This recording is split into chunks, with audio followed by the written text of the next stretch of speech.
اب آئیے بسم اللہ الرحمن الرحیم، اب یہ سورہ بقرہ شروع ہو رہی ہے۔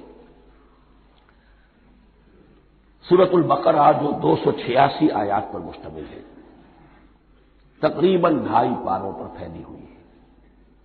ہر شخص جانتا ہے کہ یہ قرآن حکیم کی حجم کے اعتبار سے سب سے بڑی سورت ہے، لیکن یہ معاملہ صرف حجم کا نہیں ہے۔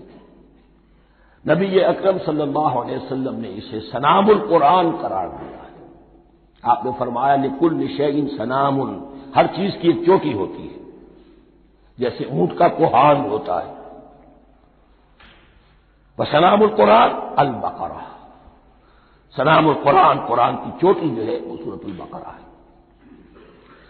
یہ نوٹ کر لیجئے جو میں نے کل آپ کو جو مختلف مکی اور مدنی صورتوں کے گروپوں کے بارے میں بتایا تھا کہ یہاں سے اب پہلی منزل بھی شروع ہو رہی ہے اور پہلا گروپ بھی شروع ہو رہا ہے، اور اس کے ساتھ جو اگلی صورت آئے گی وہ اس کا جوڑا ہے، سورہ آل عمران، جس کی سب سے نمایاں علامت یہ نوٹ کیجیے، یہ بھی الف لام میم سے شروع ہوئی، اگلی بھی الف لام میم سے شروع ہوگی۔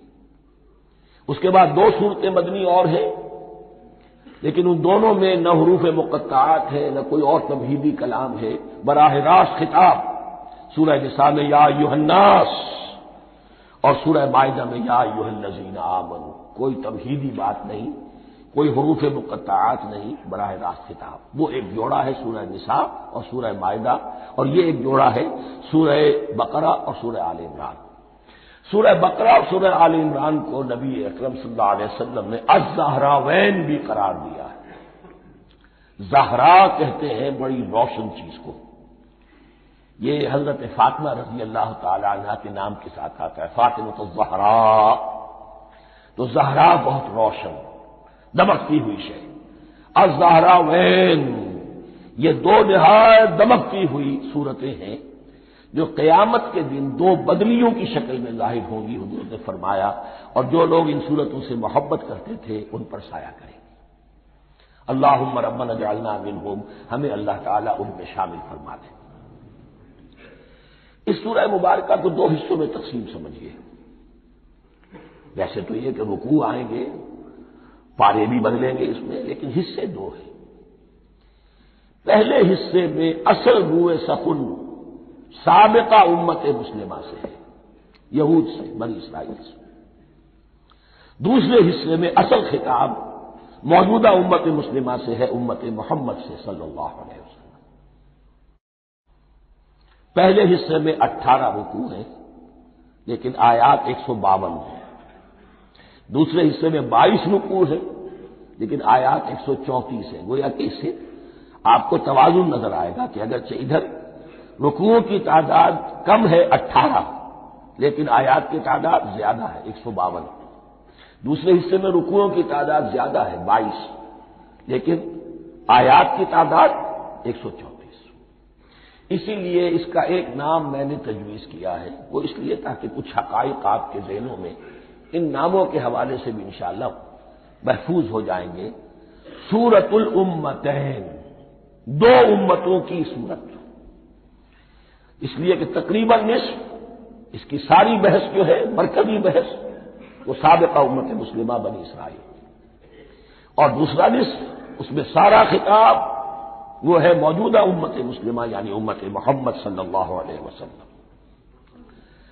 اس کا جو پہلے 18 رکوع ہے یا پہلا حصہ ہے، اس کے اندر ڈویژن فردر ہوگی ورٹیکل، عمودی۔ پہلے 4 رکوع، پھر 10 رکوع، پھر 4 رکوع۔ لیکن جو 22 رکوع ہیں دوسرے حصے کے، دوسرے نصف کے، اس میں ڈویژن جو ہے جو ہاریزونٹل ہے، وہ افقی تقسیم ہے، عمودی نہیں، افقی۔ وہ میں بعد میں بیان کروں گا جب ہم وہاں پہنچ جائیں گے۔ ان کو پہلے سمجھ لیجئے کہ اس پہلے حصے کی جو تقسیم میں نے کی ہے، پہلے 4 رکوع، پھر 10 رکوع اور پھر 4 رکوع۔ پہلے 4 رکوع یوں سمجھیے کہ پورے قرآن مجید کے لیے اس کی حکمت اور فلسفے کا جو حصہ مکی قرآن میں بیان ہو چکا تھا اس کا خلاصہ ہے۔ جب یہ سورت نازل ہو رہی ہے تو یہ تو مدینہ میں حضور تشریف لا چکے ہیں، 12-13 سال جو ہے گزر چکے ہیں، اور ان 12-13 سالوں کے دوران 2/3 قرآن نازل ہو چکا ہے۔ اس میں جو بھی حکمت، فلسفہ اور بنیادی دعوت، یہ جو چیزیں مکی قرآن میں بیان ہوئی، ان کا خلاصہ نچوڑ نکال کر یہاں 4 رکوعوں میں رکھ دیا گیا۔ اگرچہ ان میں بھی جب گہرائی میں آپ دیکھیں گے تو روح سخن جو ہے وہ بنی اسرائیل کی طرف ہے، وہ میں بعد میں عرض کروں گا، لیکن اضافی طور پر یہ سمجھ لیجئے کہ پورے مکی قرآن کے حکمت اور پیغام کا خلاصہ ان 4 رکوعوں میں۔ پھر 10 رکوع ہیں جن میں براہ راست خطاب ہے سابقہ امت مسلمہ، یا بنی اسرائیل۔ اس کے بھی 2 حصے ہیں۔ پہلے ایک رکوع میں دعوت ہے، بڑا انداز اس کا بڑا پیارا ہے، اس میں دعوت ہے، ایمان لاؤ محمد پر صلی اللہ علیہ وسلم۔ اور اس کے بعد 9 رکوع ہیں ملامت کے، ملامت، تنقید، تم نے یہ کیا اور یہ کیا اور یہ کیا، ہم نے یہ احسان کیے، یہ احسان کیے، یہ احسان کیے، تم نے یہ ناشکری کی، یہ ناشکری کی، یہ ناشکری کی۔ اور اس سب کا نتیجہ آخری 4 رکوعوں میں ہے کہ اب تمہیں اس منصب سے معزول کیا جا رہا ہے جس پر تم 2000 برس تک فائز رہے، اور تمہیں ہٹا کر اب ایک نئی امت محمد کی شکل میں جو وجود میں آ چکی ہے صلی اللہ علیہ وسلم، اسے اس پر فائز کیا جا رہا ہے۔ اور اس کی علامت کے طور پر اسے میں کہا کرتا ہوں کورونیشن، تاج پوشی۔ ایک امت معذور، دوسری امت اس کا نصب ہو رہا ہے، اس کی تاج پوشی کے لیے سمبل، علامت کیا ہے؟ قبلہ تحویل، وہ قبلہ یروشلم سابقہ امت کا قبلہ اب ادھر رخ نہیں ہوگا، اب اہل توحید کا قبلہ یہ مکے کی طرف ہوگا، بیت اللہ کی طرف ہوگا۔ تو تحویل قبلہ کا مضمون ہے جو ان 4 رکوعوں میں آتا ہے۔ تو یہ میں نے تھوڑی سی تمہید جو ہے آپ کے سامنے رکھ دی ہے۔ اب بسم اللہ کیجیے۔ بسم اللہ الرحمن الرحیم، الف لام میم۔ الف لام میم یہ حروف مقطعات ہیں، یہ علیحدہ علیحدہ پڑھے جاتے ہیں، علم نہیں پڑھ سکتے اس کو۔ الف لام میم، ہا میم ہے، ہا علیحدہ میم علیحدہ، اگرچہ لکھے ہوئے ہوتے ہیں جڑے ہوئے، کاف ہا یا عین صاد لکھے ہوئے جڑے ہوئے پڑھے جائیں گے علیحدہ علیحدہ، قطع علیحدہ کرنا۔ تو حروف مقطعات، ان کے بارے میں ایک بات تو جو ہے اجماعی ہے، سب کے نزدیک مسلم ہے، ان کا کوئی حتمی مفہوم اور ان کے حتمی معنی کسی کو معلوم نہیں سوائے اللہ اور اس کے رسول کے۔ اس معنی میں یوں بھی کہا گیا یہ کوڈ ورڈز ہیں، جیسے کہ کوئی میسیجز جو ہیں ادھر ادھر بھیجے جاتے ہیں، سیکرٹ میسیجز، تو کچھ کوڈ ورڈز ہوتے ہیں جس سے سمجھ میں آتا ہے کہ یہ بات واقعتاً صحیح سورس سے آ رہی ہے، واللہ عالم۔ لیکن اس کا کوئی مفہوم اور اس کے معنی جو ہے وہ اتفاق اس پر ہے، اگرچہ بعض حضرات نے کچھ اپنی سی کوشش کی ہے، کچھ مفہوم جو ہے بنانے کی، وہ اپنی جگہ پر ہے، لیکن یہ کہ کسی حضرت عبداللہ ابن عباس رضی اللہ تعالی عنہما نے بعض ایسی کوششیں کی ہیں، لیکن ان کی رائے کو بھی ان کی ذاتی رائے سمجھا گیا ہے، امت نے اسے قبول نہیں کیا۔ اجماع اور کنسنسس اسی پر ہے کہ اس کے معنی اور مفہوم کسی کو معلوم نہیں سوائے اللہ اور اس کے رسول کے۔ البتہ بعض چیزیں ایسی ہیں کہ وہ اگر نوٹ کر لی جائیں تو شاید آئندہ ہے اس میں کچھ راز کھلنے کے امکانات پیدا ہو جائیں۔ دیکھیے عربی زبان کے جو الفابیٹس ہیں ان کی تعداد 29 ہے یا 28 ہے، میں بتا چکا ہوں۔ الف اور حمزہ کو ایک سمجھے تو 28 ورنہ 29۔ پہلی بات یہ نوٹ کیجئے قرآن حکیم کی 114 سورتوں میں سے 29 سورتوں میں ان کے شروع میں یہ حروف مقطعات آئے ہیں۔ دوسری بات یہ کہ اس میں 28 کا نصف کیجئے تو 14 استعمال ہوئے، 14 نہیں استعمال ہوئے، بالکل آدھی تعداد استعمال ہوئی ہے۔ تیسرے یہ کہ جو شروع اور آخر اور درمیان 3 حصوں میں تقسیم کر دیجئے آپ، 9 9 9 پلواڑی 27، ایک طرف 10 رہ جائیں گے۔ پہلے حصے میں سے بہت کم حروف لیے گئے، بہت کم۔ آخری حصے کے تقریباً تمام حروف ہیں، تقریباً۔ درمیانی حصہ وہ ہے کہ جس میں آپ نے دیکھا ہے کہ عربی میں جوڑوں کی شکل میں ہے، صاد ضاد، فرق کیا ہے نقطے کا، سین شین فرق کیا ہے نقطوں کا، را زا فرق کیا ہے نقطے کا۔ تو جو بھی نقطے والا لفظ ہے وہ نہیں لیا گیا، اور جو بغیر نقطے کے غیر منقوط ہے وہ لیا گیا۔ پھر اس میں 3 صورتیں ہیں جن میں ایک ایک حرف آیا ہے، سورہ قاف، سورہ نون، سورہ صاد۔ پھر صورتیں ہیں جن میں 2 آئی ہیں، جن میں 3 آئے ہیں، پھر 4 آئے ہیں۔ 2 ہی صورتیں ہیں جن میں 4 ہیں، اور 2 ہی صورتیں جن میں 5 ہیں۔ تو یہ ہے صرف یوں سمجھیے کہ اعداد و شمار۔ اس کے حوالے سے کچھ آدمی غور کرے تو شاید کوئی بات نکلے۔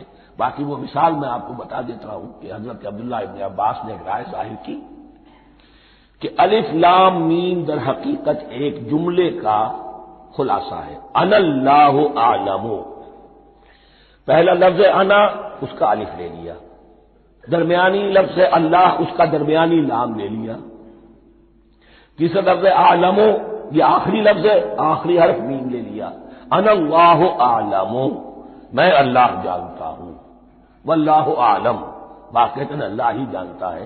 یہ حضرت عبداللہ ابن عباس کی رائے ہے، لیکن اگرچہ انہیں حبر الامت مانا گیا ہے، لیکن یہ کہ ان کی اس رائے کو بھی اکثر و بیشتر مفسرین نے قبول نہیں کیا۔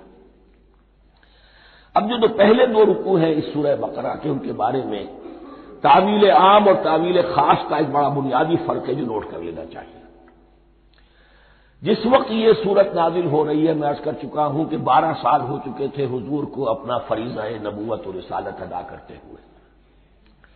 ایک جماعت اچھی بھلی تیار ہو چکی تھی جنہوں نے حضور کی دعوت پر لبیک کہا، ایمان لائے اور آپ کی تعلیمات پر عمل کیا۔ وہ ایک گروہ موجود تھا، یہ ابو بکر ہے، یہ عمر ہے، یہ عثمان ہے، یہ طلحہ ہے، یہ زبیر ہے، یہ عبد الرحمن ابن عوف ہے، یہ مصعب بن عمیر ہے، دیکھ لو۔ اور ایک گروہ وہ تھا کہ جو حق کو جان کر پہچان کر محض اپنی ضد اور ہٹ درمی کی باعث وہ کفر پر آ گیا تھا۔ اور اب ایک تیسرا گروہ پیدا ہو رہا تھا مدینے میں آ کر، وہ ابھی ایمبریونک سٹیج میں ہے، کہ جو داعی ہے، مدعی ہے کہ ہم مانتے ہیں لیکن حقیقت میں نہیں مانتے۔ یہ 3 قسم کے گروہ دنیا میں ہمیشہ پائے جائیں گے، ہمیشہ۔ اب اسے میں اس کو لا رہا ہوں تعویل عام کی طرف۔ جب بھی کبھی کوئی دعوت اٹھے گی انقلابی، ایک ہوتا واعظ و نصیحت، ٹھیک ہے، جس نے بھی فائدہ اٹھایا اٹھا لیا۔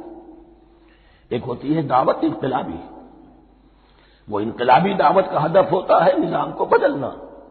نظام بدلتا ہے تو ظاہر بات ہے کہ جو لوگ اس نظام میں جن کے ویسٹڈ انٹرسٹ ہیں اور جن کو پریولیجز حاصل ہیں، جن کے مفادات ہیں، وہ تو لازماً اپنے نظام کا تحفظ کریں گے، ٹکراؤ ہوگا، تصادم ہوگا، تصادم میں جانی نقصان بھی ہوگا، مالی نقصان بھی ہوگا۔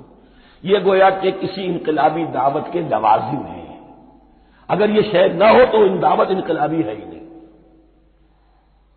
اس اعتبار سے ہر انقلابی دعوت کے جواب میں 3 طبقے پیدا ہو جاتے ہیں۔ ایک وہ کہ جو اس دعوت کو قبول کرتے ہیں دیانت کے ساتھ، خلوص کے ساتھ، اخلاص کے ساتھ، اور پھر پوری جواں مردی کا ثبوت دیتے ہیں ہر کے بعد آباد، اب جو آئے سو آئے، جان دینی پڑے حاضر ہیں، مال دینا پڑے حاضر ہیں، کوئی تکلیف آئے، کوئی مشقت آئے، کوئی مصیبت آئے، کوئی قربانی کرے، حاضر۔ جب پکارا گیا واپس نہیں پھیرا کوئی فرمان جنوں کا، اور تنہا نہیں لوٹی کبھی آواز جرس کی۔ خیریت جا راحت تن صحت داما، سب بھول گئی مصلحت اہل ہوس کی۔ ایک وہ لوگ ہوتے ہیں کہ جو اڑ جاتے ہیں ضد پر، ہٹ درمی پر، ماننے کے باوجود، جاننے کے باوجود کہ بات تو ٹھیک ہے جو کہہ رہے ہیں، کیسے مان لیں؟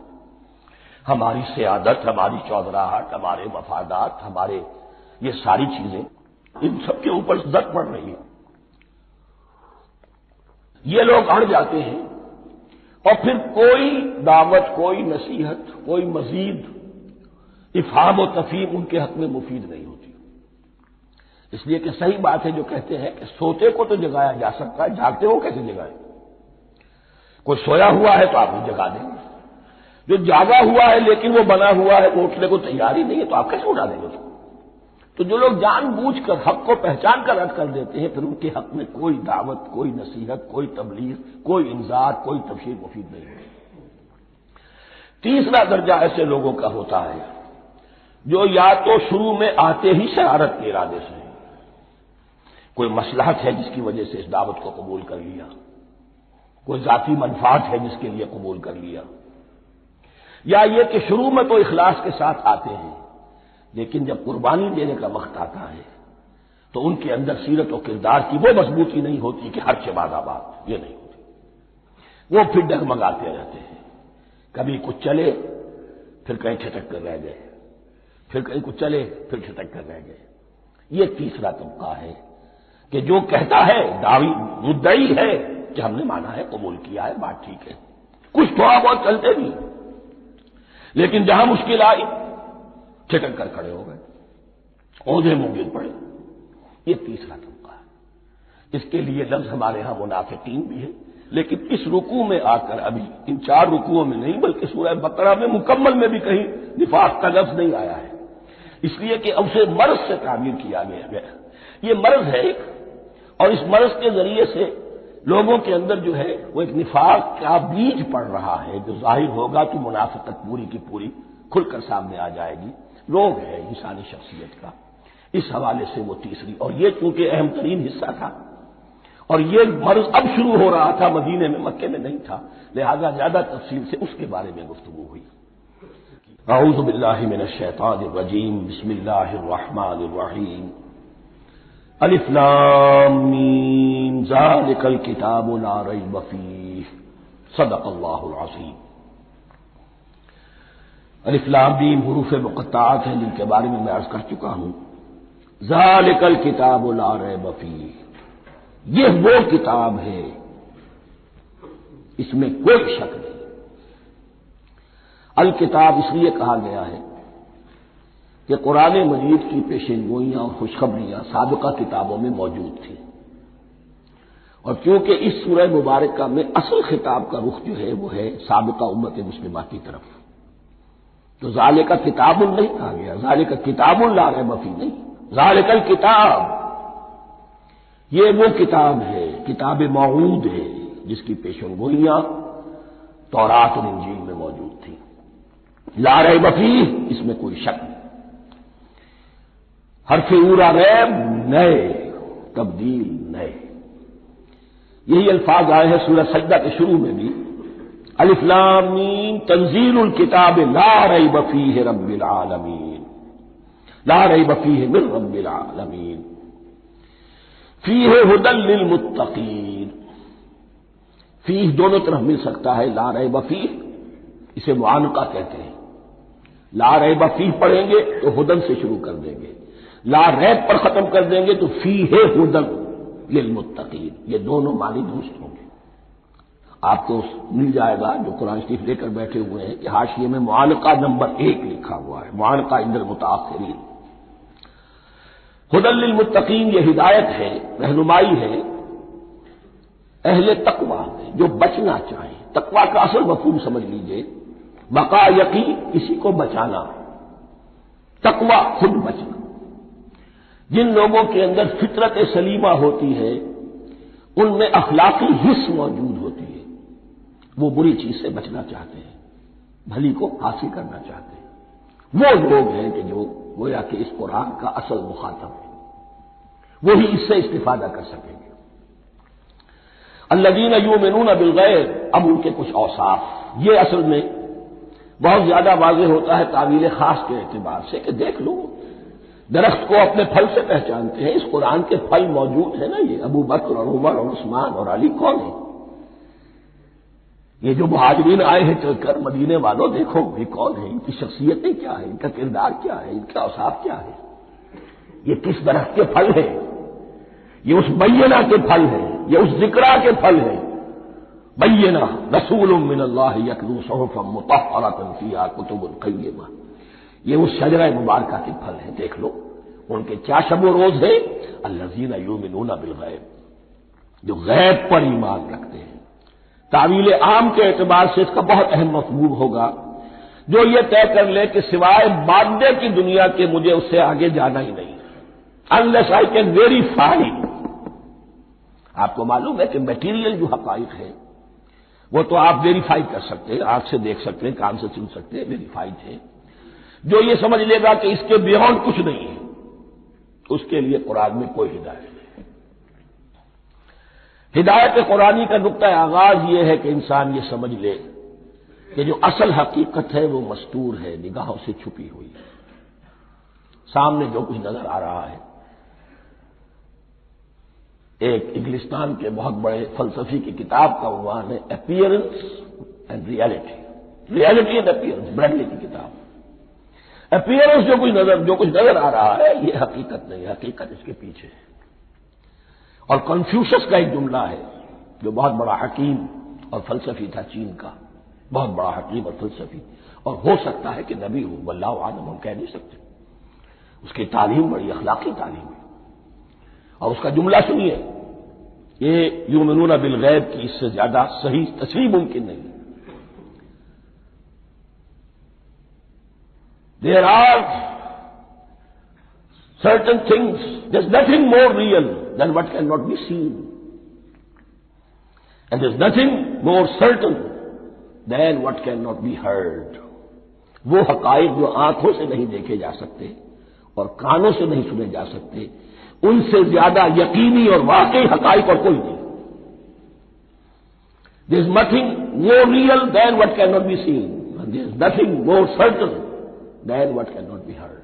الذین یؤمنون بالغیب ویقیمون الصلاۃ، نماز قائم کرتے ہیں، ومما رزقناہم ينفقون، اور جو کچھ ہم نے انہیں دیا ہے اس میں سے خرچ کرتے ہیں، خیر میں، بھلائی میں، نیکی میں، ابنائے نو کی حاجات کو رفع کرنے میں، لوگوں کی تکلیفیں دور کرنے میں، خود اللہ کے لیے، اللہ کی رضا جوئی کے لیے، اللہ کو قرض حسنہ دیتے ہوئے۔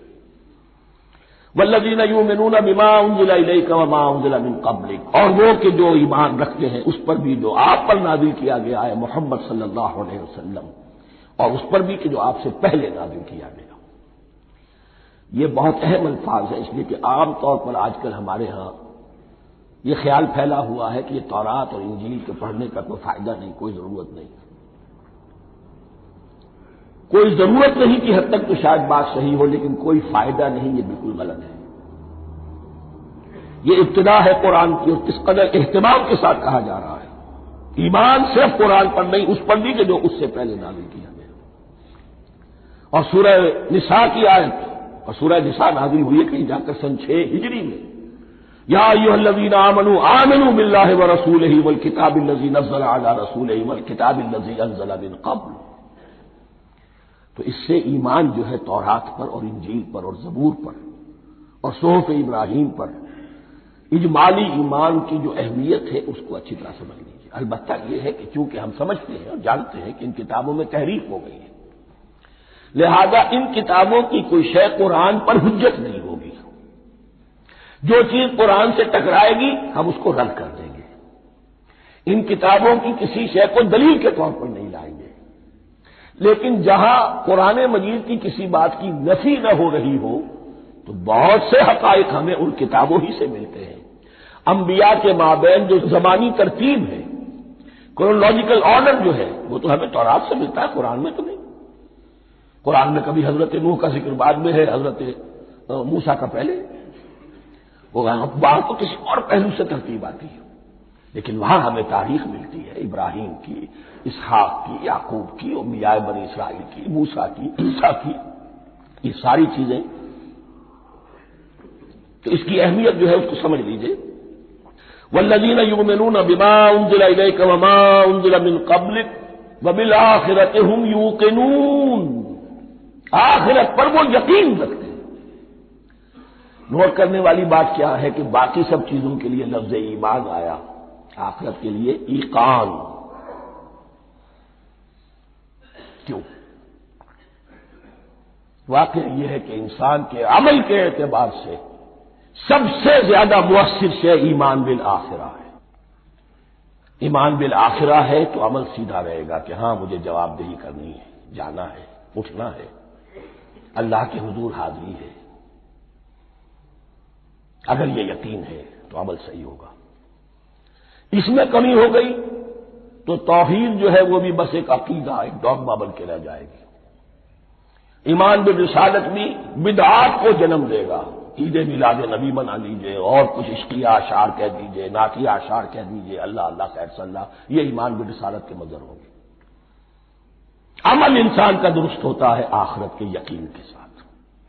وبالآخرۃ ہم یوقنون، آخرت پر انہی کا یقین ہے، انہی کا یقین ہے. یہ حصر بھی ہے اس اعتبار سے کہ یہودی میں مدعی تھے کہ ہم آخرت پر یقین رکھتے ہیں، یہاں کنٹراسٹ دکھایا جا رہا ہے آخرت پر یقین رکھنے والے یہ لوگ ہیں. اور تعویل خاص کے اعتبار سے وہ لوگ موجود ہیں تمہاری نگاہوں کے سامنے. 13 برس کی محنت کی کمائی محمد رسول اللہ صلی اللہ علیہ وسلم کی اس کتاب کی، یتلو علیہم آیاتہ ویزکیہم ویعلمہم الکتاب والحکمہ، اس کا جو نتیجہ ہے وہ تمہارے سامنے. اولئک علی ھدی من ربہم، یہ وہ لوگ ہیں جو اپنے رب کی طرف سے ہدایت پر ہیں. وہ ابتدائی ہدایت بھی ان کے پاس تھی اور یہ تکمیلی ہدایت بھی، قرآن پر بھی ان کا یقین پورا ہے اور محمد کا اتباع بھی وہ کر رہے ہیں. وَأُولَٰئِكَ هُمُ الْمُفْلِحُونَ، اور یہی وہ لوگ ہیں جو فلاح پانے والے ہیں. فلاح کا لفظ بھی قرآن مجید کی بڑی اہم اصطلاح ہے. منزل مراد کو پہنچ جانا، کسی باطنی حقیقت کا عیا ہو جانا. اسی لیے اس پر پھر گفتگو انشاءاللہ ہوگی سورہ مومنون کے شروع میں. لیکن یہ کہ فلاح پانے والے، کامیاب ہونے والے اصل میں یہی لوگ ہیں. تو گویا کہ تعویل خاص میں صحابہ کرام کی طرف اشارہ ہو گیا، تعویل عام میں ہر شخص کو بتا دیا گیا اگر قرآن کی ہدایت سے مستفید ہونا ہے تو یہ اوصاف اپنے اندر پیدا کرو. اب دوسرا گروہ، ان الذین کفروا سواء علیہم انذرتہم ام لم تنذرہم لا یؤمنون، یقیناً جن لوگوں نے کفر کیا. اور یہاں مراد کیا ہے؟ جو کفر پر اڑ گئے. اس کو ہم تعویل عام میں نہیں لے سکتے، اس لیے کہ اگر تو ہم اس کو عام میں لے لیں گے تو اس کے معنی تو یہ ہوں گے جس شخص نے کسی وقت کفر کیا اب وہ ہدایت پر آ ہی نہیں سکتا. نہیں، یہ بات نہیں ہے. کوئی کفر میں ہے، وہ غالطے کی بنا پر ہے، عدم توجہی کی بنا پر ہے، حق اس پر واضح نہیں ہوا ہے اس لیے ہے، تو آپ اسے سمجھائیں گے، انذار و تبشیر سے اسے فائدہ ہو جائے گا، واضح و نصیحت سے اسے فائدہ ہو جائے گا. ایک وہ ہے کہ جو حق کو سمجھ کر، پہچان کر اور پھر اڑ گئے، ضد کی وجہ سے، ہٹ دھرمی کی وجہ سے، تعصب کی وجہ سے، تکبر کی وجہ سے، حسد کی وجہ سے. ان الذین کفروا، ایسے لوگوں کا معاملہ کیا ہے؟ سواء علیہم انذرتہم ام لم تنذرہم لا یؤمنون، برابر ہے ان کے لیے خواہ آپ انہیں سمجھائیں خواہ نہ سمجھائیں، ڈرائیں نہ ڈرائیں، انذار فرمائیں نہ کریں، لا یؤمنون، وہ ایمان لانے والے نہیں. وہی بات جو میں نے کہی تھی کہ سوتے کو جگایا جا سکتا ہے، جاگتے کو کیسے جگائیں. ختم اللہ علی قلوبہم وعلی سمعہم وعلی ابصارہم غشاوہ، ان کے دلوں پر اللہ نے مہر کر دی ہے. کیوں کر دی ہے؟ یہ ابتداء مہر نہیں ہوئی، جب حق کو پہچان کر انہوں نے رد کر دیا، اس کی پاداش میں، اس کی سزا کے طور پر. ختم اللہ علی قلوبہم، اللہ نے ان کے دلوں پر مہر کر دی ہے، وعلی سمعہم، اور ان کی سماعت پر بھی، وعلی ابصارہم غشاوہ، اور ان کی آنکھوں کے سامنے پردہ پڑ چکا ہے. یہ مضمون سورہ یاسین کے شروع میں پھر آئے گا بہت شر و بست کے ساتھ. وَلَهُمْ عَذَابٌ عَظِيمٌ، اور ان کے لیے تو اب بہت بڑا عذاب ہے. یہ دوسرا گروہ ہو گیا. ایک رکوع میں دو کو سمیٹ لیا گیا، کل ابھی 7 آیتیں ہوئی ہیں. ایک وہ گروہ جس نے قرآن مجید کی دعوت سے صحیح استفادہ کیا، ان میں طلب ہدایت کا مادہ موجود تھا، ان کی فطرتیں سلیم تھیں، ان کے سامنے دعوت آئی، قبول کی اور قرآن کے بتائے ہوئے راستے پر چلے. وہ گلے سرسبد ہیں، وہ شجرہ قرآنی کے نہایت مبارک اور مقدس وہ اس کے پھل ہیں. ایک گروہ وہ ہے جس نے حق کو پہچانا لیکن اس کو رد کر دیا اپنے تعصب یا ہٹ دردی کی وجہ سے. ان کا ذکر آ گیا بہت اختصار کے ساتھ، اس لیے کہ ان کا ذکر آپ کو بہت تفصیل سے مکی صورتوں میں ملے گا. اب آیا تیسرا گروہ، وَمِنَ النَّاسِ، اور لوگوں میں کچھ ایسے بھی ہیں، مَن يَقُولُ آمَنَّا بِاللَّهِ وَبِالْيَوْمِ الْآخِرِ وَمَا هُم بِمُؤْمِنِينَ، جو کہتے تو یہ ہے کہ ہم ایمان رکھتے ہیں اللہ پر بھی اور یوم آخر پر بھی، مگر وہ حقیقت میں مومن نہیں ہے. یہاں ایک بات سمجھ لیجئے، اکثر و بیشتر مفسرین نے اس تیسری کیٹیگری کے بارے میں یہی رائے قائم کی ہے کہ یہ منافقین مذکور ہے. یہاں اگرچہ لفظ منافق یا لفظ نفاق نہیں آیا یہاں، لیکن مولانا نیاسر اصلاحی صاحب نے ایک رائے ظاہر کی ہے جو بڑی قیمتی ہے، وہ یہ کہ یہاں ایک کردار کا نقشہ کھینچ دیا گیا ہے، غور کرنے والے غور کر لیں، دیکھ لیں، جس پر بھی وہ چسپاں ہو جائے۔ اور بالفعل جب یہ آیات نازل ہو رہی تھی تو دو طبقات پر یہ کردار نگاری جو ہے، یہ جو شخصیت کا ہیولہ کھینچا جا رہا ہے، وہ دو کے اوپر راست آ رہا تھا۔ ایک علماء یہود، وہ بھی کہتے تھے کہ ٹھیک ہے محمد جو کہہ رہے ہیں ہم بھی اللہ کو مانتے ہیں، آخرت کو بھی مانتے ہیں، اسی لیے یہاں رسالت کا ذکر نہیں ہے۔ بھئی ہم محمد ہی کو نہیں مانتے نا صلی اللہ علیہ وسلم، باقی اگر 1.25 نبی آئے ہیں تو باقی 1.25 کو تو ہم مانتے ہیں، ایک محمد کو نہیں مانا، ایک عیسیٰ کو نہیں مانا، بس تو ہمیں بھی مانا جانا چاہیے کہ ہم بھی مسلمان ہیں۔ ایک یہ ان کی رائے ہے، اور واقعہ یہ ہے کہ یہاں اس طریقے کا تذکرہ ہو رہا ہے کہ جس سے ان کا کردار بھی جھلک رہا ہے، روح سخن ان کی طرف جا رہا ہے۔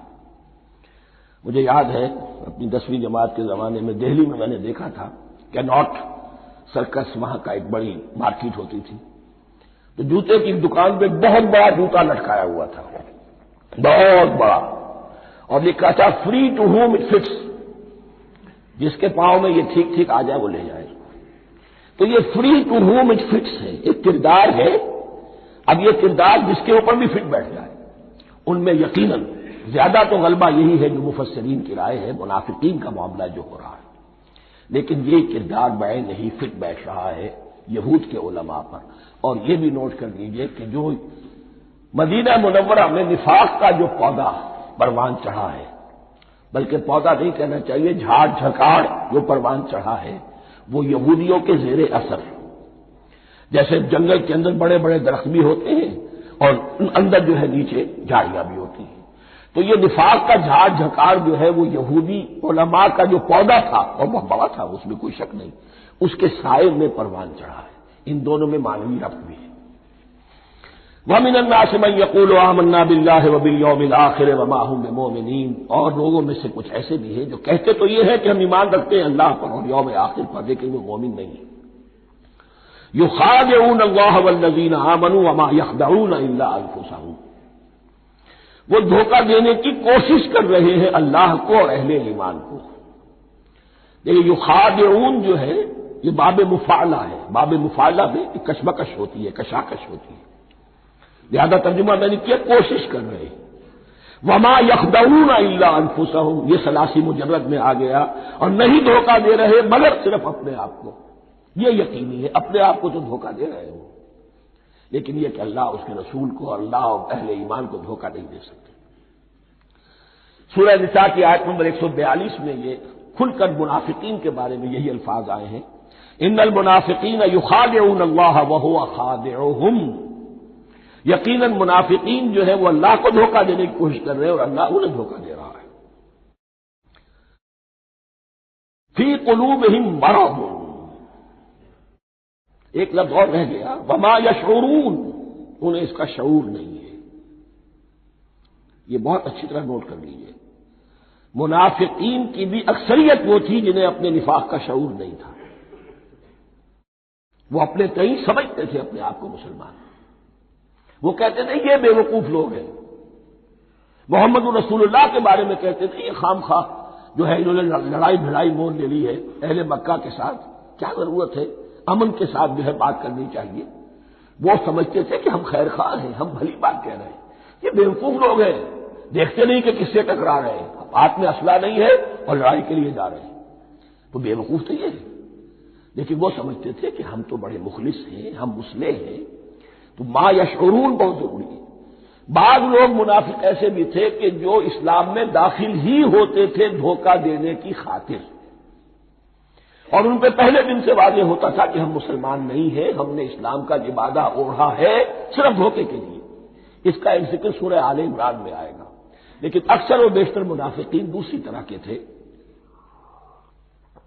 جنہیں اپنے نفاق کا شعور حاصل نہیں تھا۔ فی قلوبہم مرض، ان کے دلوں میں ایک روگ ہے، بیماری ہے۔ یہ روگ اور بیماری کیا ہے؟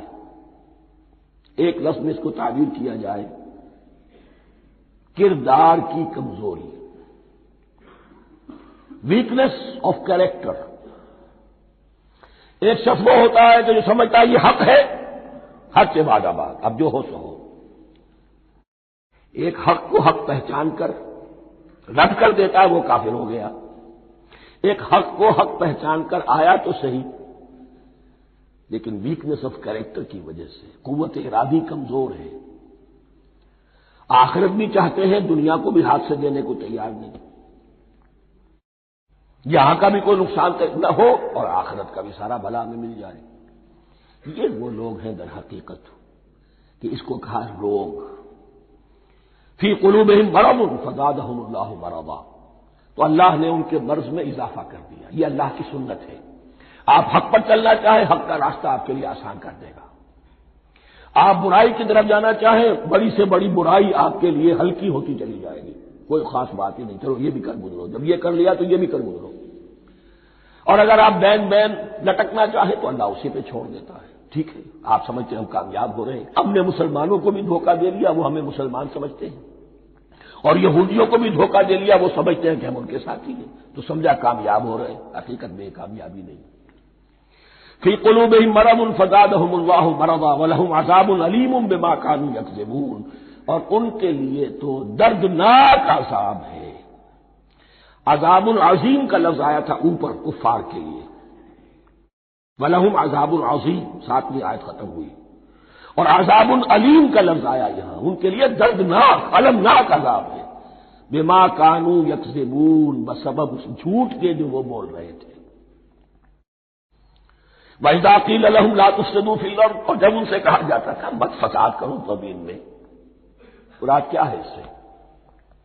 کہ جب محمد کو مان لیا کہ اللہ کے رسول ہیں، اب ٹھیک ٹھیک پیروی کرو، ان کے پیچھے چلو، ان کا حکم ہے تو جنگ کے لیے نکلو، ان کی طرف سے تقاضا آتا ہے مال پیش کرو، اور اگر تم اس سے کتراتے ہو تو فساد مچا رہے ہیں، جماعتی زندگی کے اندر فتنہ و فساد پیدا کریں. وَإِذَا قِيلَ لَهُمْ لَا تُفْسِدُوا فِي الْأَرْضِ قَالُوا إِنَّمَا نَحْنُ مُصْلِحُونَ، وہ کہتے تھے نہیں ہم تو صلح کرانے والے ہیں، اصلاح کرنے والے ہیں. ہم چاہتے ہیں لڑنا بڑنا کوئی اچھی بات نہیں ہے، ٹکراؤ فساد یہ کوئی اچھے کام تھوڑا ہی ہے. بس ٹھنڈے ٹھنڈے دعوت دیتے رہو، جو چاہے قبول کر لے، جو چاہے رد کر دے. خامخواہ یہ ٹکرانا اور یہ جنگ کرنا اور اللہ کے دین کو غالب کرنے کے لیے یہ قربانی دو اور یہ مصیبت جھیلو اور یہ مشقت برداشت کرو اور یہ چیز چھوڑو اور یہ ترک کرو، یہ کانے کے لیے. وَإِذَا قِيلَ لَهُمْ لَا تُفْسِدُوا فِي الْأَرْضِ قَالُوا إِنَّمَا نَحْنُ مُصْلِحُونَ أَلَا إِنَّهُمْ هُمُ الْمُفْسِدُونَ وَلَٰكِن لَّا يَشْعُرُونَ. آگاہ ہو جاؤ کہ وہی ہے مفسد، فساد پھیلانے والے. اس لیے کہ محمد رسول اللہ کی دعوت ہے زمین میں اصلاح کے لیے. اس اصلاح کے لیے کچھ آپریشن کرنا پڑے گا. مریض اس درجے کو پہنچ چکا ہے کہ آپریشن کے بغیر اس کی شفا نہیں ہوگی. اب اگر تم اس کے راستے میں رکاوٹ بنتے ہو تو در حقیقت تم فساد مچا رہے ہو، لیکن تمہیں اس کا شعور نہیں. الا انہم هم المفسدون ولکن لا یشعرون. پھر دیکھیے نوٹ کیجیے، شعور نہیں ہے. شعوری نفاق اور شے ہے، غیر شعوری نفاق ہے جس کا یہ سارا تذکرہ ہو رہا ہے. وَإِذَا قِيلَ لَهُمْ آمِنُوا كَمَا آمَنَ النَّاسُ، اور جب ان سے کہا جاتا ہے ایمان لاؤ جیسے دوسرے لوگ ایمان لائے. آخر دیکھو دوسرے یہ اہل ایمان ہیں، جب بلاوا آتا ہے فوراً لبیک حاضر ہوتے، جو بھی ہو. یہ تم جو ہے آخر تم نے اور روش اختیار کی. وَإِذَا قِيلَ لَهُمْ آمِنُوا كَمَا آمَنَ النَّاسُ قَالُوا أَنُؤْمِنُ كَمَا آمَنَ السُّفَهَاءُ. وہ کہتے ہیں کیا ہم ایمان لائے جیسے یہ بے وقوف لوگ ایمان لائے. انہیں تو اپنے نفع کی فکر، نہ نقصان کی فکر، نہ خطرات کا کوئی خیال، نہ اندیشوں کا کوئی گمان. جان جائے مال جائے، اولاد کو چھوڑ دیں، گھر بار چھوڑ کے آ گئے ہیں. ان سے بڑے بے وقوف کون ہوں گے؟ بال بچے چھوڑ آئے ہیں کفار مکہ کے رحم و کرم پر، سرداران قریش جو چاہے ان کے ساتھ کریں. تو یہ تو بے وقوف لوگ ہیں. آج کل آپ کہتے ہیں ایسے لوگوں کو فینیٹکس ہیں. یہ فینیٹکس ہے. دیکھ بھال کر چلنا چاہیے، دائیں بائیں دیکھ کر چلنا چاہیے، نفع نقصان کا خیال کر کے چلنا چاہیے. چاہے حق ہے ٹھیک ہے، لیکن بہرحال اپنی مصلحتوں کو بھی اور اپنی اہل و عیال کی مصلحتوں کو بھی دیکھنا چاہیے. یہ لوگ تو معلوم ہوتا ہے کہ بالکل دیوانے ہو گئے، فینیٹکس ہو گئے۔ وَإِذَا قِيلَ لَهُمْ آمِنُوا كَمَا آمَنَ النَّاسُ قَالُوا أَنُؤْمِنُ كَمَا آمَنَ السُّفَهَاءُ أَلَا إِنَّهُمْ هُمُ السُّفَهَاءُ وَلَٰكِن لَّا يَعْلَمُونَ، آگاہ ہو جاؤ کہ وہی بے وقوف ہیں لیکن انہیں علم نہیں ہے۔ وہ صادق الایمان جو ایمان کی ہر تقاضے کو پورا کرنے کے لیے ہر وقت حاضر ہے، ان سے بڑا عقل مند کوئی نہیں، ان سے بڑا سمجھدار کوئی نہیں۔ انہوں نے یہ جان لیا ہے کہ اصل زندگی آخرت کی زندگی ہے، یہ نہیں ہے، یہ تو عارضی ہے، کل نہیں آج ختم ہو جائے، آج نہیں ابھی ختم ہو جائے، کیا فرق پڑے گا؟ جانا تو ہے، اب نہیں تو کل، کل نہیں تو پرسوں، جانا تو ہے۔ تو عقل تو ان کے اندر ہے۔ الا انہم ھم السفہاء ولکن لا یعلمون واذا لقوا الذین آمنوا قالوا آمنا، اور جب یہ ملتے ہیں ان سے جو اہل ایمان ہیں تو کہتے ہیں ہم بھی ایمان رکھتے ہیں۔ اب یہ ان دونوں پر آئے گا۔ عام جو یہودی تھے وہ بھی کہتے تھے کہ ہم بھی تو آخر اللہ کو مانتے ہیں، آخرت کو مانتے ہیں، اور منافق تو تھے ہی جو رسول کو بھی مانتے تھے۔ وَإِذَا خَلَوْا إِلَىٰ شَيَاطِينِهِمْ، اور جب یہ اپنے شیطانوں کے پاس خلوت میں ہوتے ہیں، اور یہاں شیاطین سے مراد ہیں اہل کتاب یہود کے علماء، ان کے سردار، یا عبداللہ ابن ابی جو منافقین مدینہ کا سردار تھا۔ اگر وہ کبھی ملامت کرتا ہے دیکھو تم تو معلوم ہوتا ہے بالکل مسلمانوں میں شامل ہی ہو گئے پوری طرح سے، تمہیں کیا ہو گیا، تم ہر بات مان رہے ہو۔ اب انہیں یہ کچھ نہ کچھ اپنی وفاداری کا یقین دلانے کے لیے کہنا پڑتا تھا، نہیں نہیں ہم انہیں بیوقوف بنا رہے ہیں، ہم ان سے ذرا تمسخر کر رہے ہیں، ہم ہیں آپ کے ساتھ ہی، آپ فکر نہ کریں۔ اسی لیے یہ دو منہ ہونا، نفق کہتے ہیں سرنگ کو جس کے دو دروازے ہوتے ہیں، باقی زیر زمین ہے۔ نافقہ گوہ کا بل ہے کہ دو دروازے رکھتا ہے، دو اس کے منہ رکھتا ہے کہ ادھر سے اگر کتا داخل ہو جائے شکار کے لیے تو ادھر سے نکل بھاگے، ادھر سے آئے تو ادھر سے نکل بھاگے۔ تو دو منہ انسان، یہ در حقیقت جس کو پھر سورہ نساء میں کہا گیا لا الہ الا ولا الہ الا، نہ ادھر کے ہیں نہ ادھر کے، مذبذبین بین ذلک، اس کے درمیان مذبذب ہو کر رہ گئے۔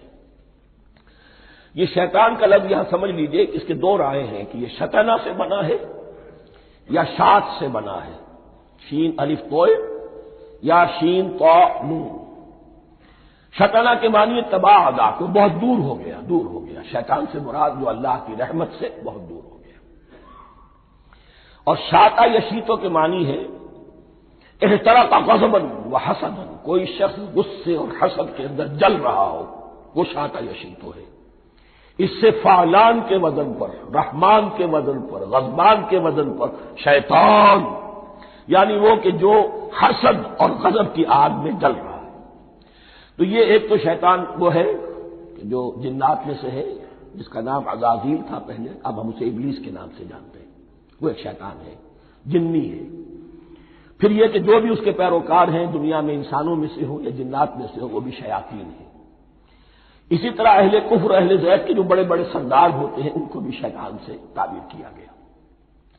وَإِذَا خَلَوْا إِلَىٰ شَيَاطِينِهِمْ قَالُوا إِنَّا مَعَكُمْ، اور جب وہ خلوت میں ہوتے ہیں، علیحدگی میں ہوتے ہیں اپنے شیاطین کے پاس، سرداروں کے پاس، کہتے ہیں ہم تو آپ کے ساتھ ہیں، انما نحن مستہزئون، یہ تو ہم ان مسلمانوں کو بیوقوف بنا رہے ہیں، ان سے استہزاء کر رہے ہیں، تمسخر کر رہے ہیں۔ ہم تمسخر میں کہہ دیتے ہیں کہ ہم بھی آپ کے ساتھ ہیں، آمنا۔ اللہ یستہزئ بہم ویمدہم فی طغیانہم یعمہون، حقیقت کیا ہے کہ اللہ ان کا مذاق اڑا رہا ہے اور ان کو ڈھیل دے رہا ہے کہ وہ اپنے عقل کے اندھے پن میں بڑھتے چلے جائیں۔ اللہ تعالیٰ جیسا میں نے عرض کیا رسی دراز کرتا ہے، کچھ تو غلط راستے پر جانا تو جاؤ بھائی، فوراً تو نہیں پکڑتا، اگر فوراً پکڑ لے تو سیدھا ہو جائے گا، چلتے جاؤ، جانا چاہتے جاؤ۔ تو ان کو بھی رسی دراز کر رہا ہے اللہ، لیکن یہ کہ اللہ یستہزئ بہم، یہ سمجھتے ہیں کہ مسلمانوں کا مذاق اڑا رہے ہیں، اصل میں مذاق ان کا اڑ رہا ہے اللہ کے نزدیک۔ وَيَمُدُّهُمْ فِي طُغْيَانِهِمْ يَعْمَهُونَ، اب یہاں ذرا نوٹ کر لیجیے، یہ دو لفظ آئیں گے، عین میم اور ہا، امر ہے کے ساتھ، ایک ہے عین میم اور یا امر، تو عین اور میم تو مشترک ہے یا آخر میں فرق ہوگا، عین میم اور ہا ہوگا، اس کے معنی عقل کا اندھا، دل کا اندھا، آنکھیں تو ہے لیکن دل کا اندھا ہے، عقل کا اندھا ہے. اور عین میم یا جو آنکھوں کا اندھا ہو، عمیٌ اندھے، اعمیٰ اندھا. تو یہاں فرمایا انا معکم انما نحن مستہزئون اللہ یستہزئ بہم ویمدہم فی طغیانہم یعمہون. اللہ ان کو اس جو ان کی عقل کے اندھے پن میں جو یہ بڑھتے چلے جا رہے ہیں، اللہ بھی ان کی رسی دراز کر رہا ہے تاکہ یہ جہاں تک جانا چاہتے چلے جائیں. اولئک الذین اشتروا الضلالۃ بالہدی، یہ وہ لوگ ہیں کہ جنہوں نے ہدایت کے عوض گمراہی خرید لی ہے. دیکھیے بڑا پیارا انداز ہے یہ. ایک شخص کے سامنے دونوں آپشنز تھے، ایک نے گمراہی کو چھوڑا، ہدایت لے لی، چاہے قیمت دینی پڑی، تکلیفیں اٹھانی پڑی، آزمائشوں میں سے گزرنا پڑا، قربانیاں دینی پڑی، ہدایت لی. اور ایک شخص نے ہدایت دے کر گمراہی لے لی. آسانی تو ہو گئی، فوری تکلیف سے تو بچ گئے، لا الہ الا ولا الہ الا دونوں طرف سے اپنے آپ کو بچا لیا. لیکن حقیقت میں سب سے زیادہ گھاٹے کا سودا یہی ہے. اولئک الذین اشتروا الضلالۃ بالہدی، ہدایت دے کر اور ضلالت خرید لی، فما ربحت تجارتہم، تو ان کی تجارت ان کے حق میں ہرگز مفید نہیں ہوئی. اب یہاں بھی دیکھیے را با اور ہے ہا، ربحا اس کے معنی نفع، صحیح نفع، جائز نفع. را با اور وا ربا وہ سود، وہ بھی اضافہ ہے، وہ بھی بڑھوتری ہے، لیکن وہ حرام ہے. ایک ہے تجارت کے اندر جو نفع ہو جائے وہ ربح ہے، را با اور ہا یہ نفع ہے جو جائز نفع ہے. را با اور وا ربا یہ کیا ہے؟ یہ سود ہے، یہ حرام ہے. را اور با مشترک ہے، آگے ہا آگے اور با اس کا فرق ہے. فما ربحت تجارتہم وما کانوا مہتدین، ان کی تجارت ان کے حق میں ہرگز مفید نہیں ہوئی اور نہیں ہے اب یہ ہدایت پانے والے. مثلہم، اب یہاں دو تمثیلیں آ رہی ہیں بڑی پیاری. پہلی تمثیل ہے کفار کے بارے میں، دوسری تمثیل ہے یہ بین بین والے لوگوں کے بارے میں. پہلوں کے لیے کیا تمثیل ہے؟ مثلہم کمثل الذی استوقد نارا، ان کی مثال اس شخص کی سی ہے جس نے آگ روشن کی. ایک نقشہ کھینچا جا رہا ہے، اندھیری شب ہے جدا اپنے قافلے سے ہے تو، تیرے لیے ہے میرا شعلہ نواقِ دین. اندھیری شب ہے، قافلہ بھٹک رہا ہے. کچھ لوگ بڑی ہمت کرتے ہیں، اندھیرے میں بھی ادھر ادھر سے لکڑیاں جمع کرتے ہیں اور آگ روشن کر دیتے ہیں. لیکن عین اس وقت جب آگ روشن ہوتی ہے کچھ لوگوں کی بینائی سلب ہو جاتی ہے. پہلے وہ اندھیرے میں اس لیے تھے کہ روشنی نہیں تھی، اب وہ اندھیرے کے اندھیرے میں رہ گئے کہ روشنی تو خارج میں آ گئی، اپنی اندر کی روشنی گل ہو گئی، بصارت سلب ہو گئی. یہ مثال ہے ان کفار کی کہ حضور کی آمد سے پہلے سب بھٹک رہے تھے، کوئی حقیقت واضح نہیں تھی، قافلہ انسانیت بھٹک رہا تھا اندھیری شب میں. محمد الرسول اللہ آئے، انہوں نے آگ روشن کر دی، اب راستہ کھل گیا، ہدایت واضح ہو گئی. لیکن کچھ ضد یا تعصب یا تکبر یا حسد کی بنیاد پر کچھ لوگوں کی اندر کی بینائی ظاہر ہو گئی، تو وہ تو ویسے کے ویسے بھٹک رہے ہیں جیسے پہلے اندھیرے میں تھے، ویسے اب اندھیرے میں ہیں. روشنی میں آنے والے تو وہ ہیں، دیکھ لو جن کا ذکر سب سے پہلے ہوا ہے. مثلہم کمثل الذی استوقد نارا، اس شخص کی سی ہے کہ جس نے آگ روشن کی. فلما اضاءت ما حولہ، جب اس آگ نے اپنے ماحول کو گردا گرد کو روشن کر دیا، ذهب اللہ بنورہم، اللہ ان کی نور بصارت کو لے گیا، سلب کر لیا اللہ نے. وترکہم فی ظلمات لا یبصرون، اور چھوڑ دیا انہیں ان اندھیروں کے اندر کہ وہ کچھ نہیں دیکھتے. صم بکم عمی فہم لا یرجعون، اسم کہتے ہیں بہرے کو، سم جمع ہے اس کی، سمن. اب کمو کہتے ہیں گونگے کو، بکمن اس کی جمع ہے. آما کہتے ہیں اندھے کو، عمیٌ اس کی جمع ہے. یہ بہرے ہیں، گونگے ہیں، اندھے ہیں. فہم لا یرجعون، اب یہ لوٹنے والے نہیں. یہ کون ہے؟ ابو جہل ہے، ابو لہب ہے، ولید بن مغیرہ ہے، عقبہ بن ابی معیط ہے. یہ سب کے سب ابھی زندہ ہے جب یہ آیات نازل ہو رہی ہیں. ابھی تو غزوہ بدر ہوگا سن 2 ہجری میں، اور اس میں یہ سب جو ہے واصل جہنم ہوں گے، ابھی تک تو ہے نا۔ یہ لوگ ہو گئے اس کی مثال، مثلهم كمثل الذي استوقد نارا فلما أضاءت ما حوله ذهب الله بنورهم وتركهم في ظلمات لا يبصرون صم بكم عمي فهم لا يرجعون۔ اب دوسری مثال، او كصيب من السماء، یا بڑی زور کی بارش برس رہی ہے آسمان سے، فیہ ظلمات، اس میں اندھیرے بھی ہیں، ورعد، اور گرج ہے، وبرق، اور بجلی چمک رہی ہے، یجعلون اصابعهم فی اذانهم من الصواعق حذر الموت، کچھ لوگ ہیں کہ جو اپنی انگلیاں اپنے کانوں کے اندر ٹھونسے ہوئے ہیں کہ وہ جو کڑک ہے اس سے ان کی جانیں نہ نکل جائیں، موت نہ آ جائے۔ کڑکا ایسا ہے کہ اس کڑکے سے بچنے کے لیے اپنی انگلیاں اپنے کانوں میں ٹھونس رکھی ہیں، حذر الموت، موت کے خوف سے۔ واللہ محیط بالکافرین، اللہ ایسے کافروں کا احاطہ کیے ہوئے ہیں، بچ کر کہاں جائیں گے۔ یکاد البرق یخطف ابصارهم، قریب ہے کہ بجلی ان کی نگاہوں کو لے جائے، ان کی بینائی کو سلب کر لے۔ کلما ضاء لهم، لیکن ہوتا کیا ہے، جب ذرا روشنی ہوئی تو چل لیے، مشوا فیہ، بجلی چمکی، کچھ نظر آ گیا دائیں بائیں تو کچھ تھوڑا سا چل لیے۔ وَإِذَا أَظْلَمَ عَلَيْهِمْ، اور جب تاریکی ان پر طاری ہو گئی، قاموا، کھڑے کے کھڑے رہ گئے۔ یہ نقشہ ہے ان کا کہ ایک طرف بارش ہو رہی ہے، قرآن مجید ہے، آسمان سے نازل ہو رہا ہے، یہ ماہ مبارکہ ہے، یہ کتاب مبارک ہے، لیکن یہ کہ اس کے ساتھ کڑکے ہیں، گرج ہے، کفر سے مقابلہ ہے، کفر کی طرف سے دھمکیاں ہیں، اندیشے ہیں، خطرات ہیں، امتحانات ہیں، آزمائشیں ہیں۔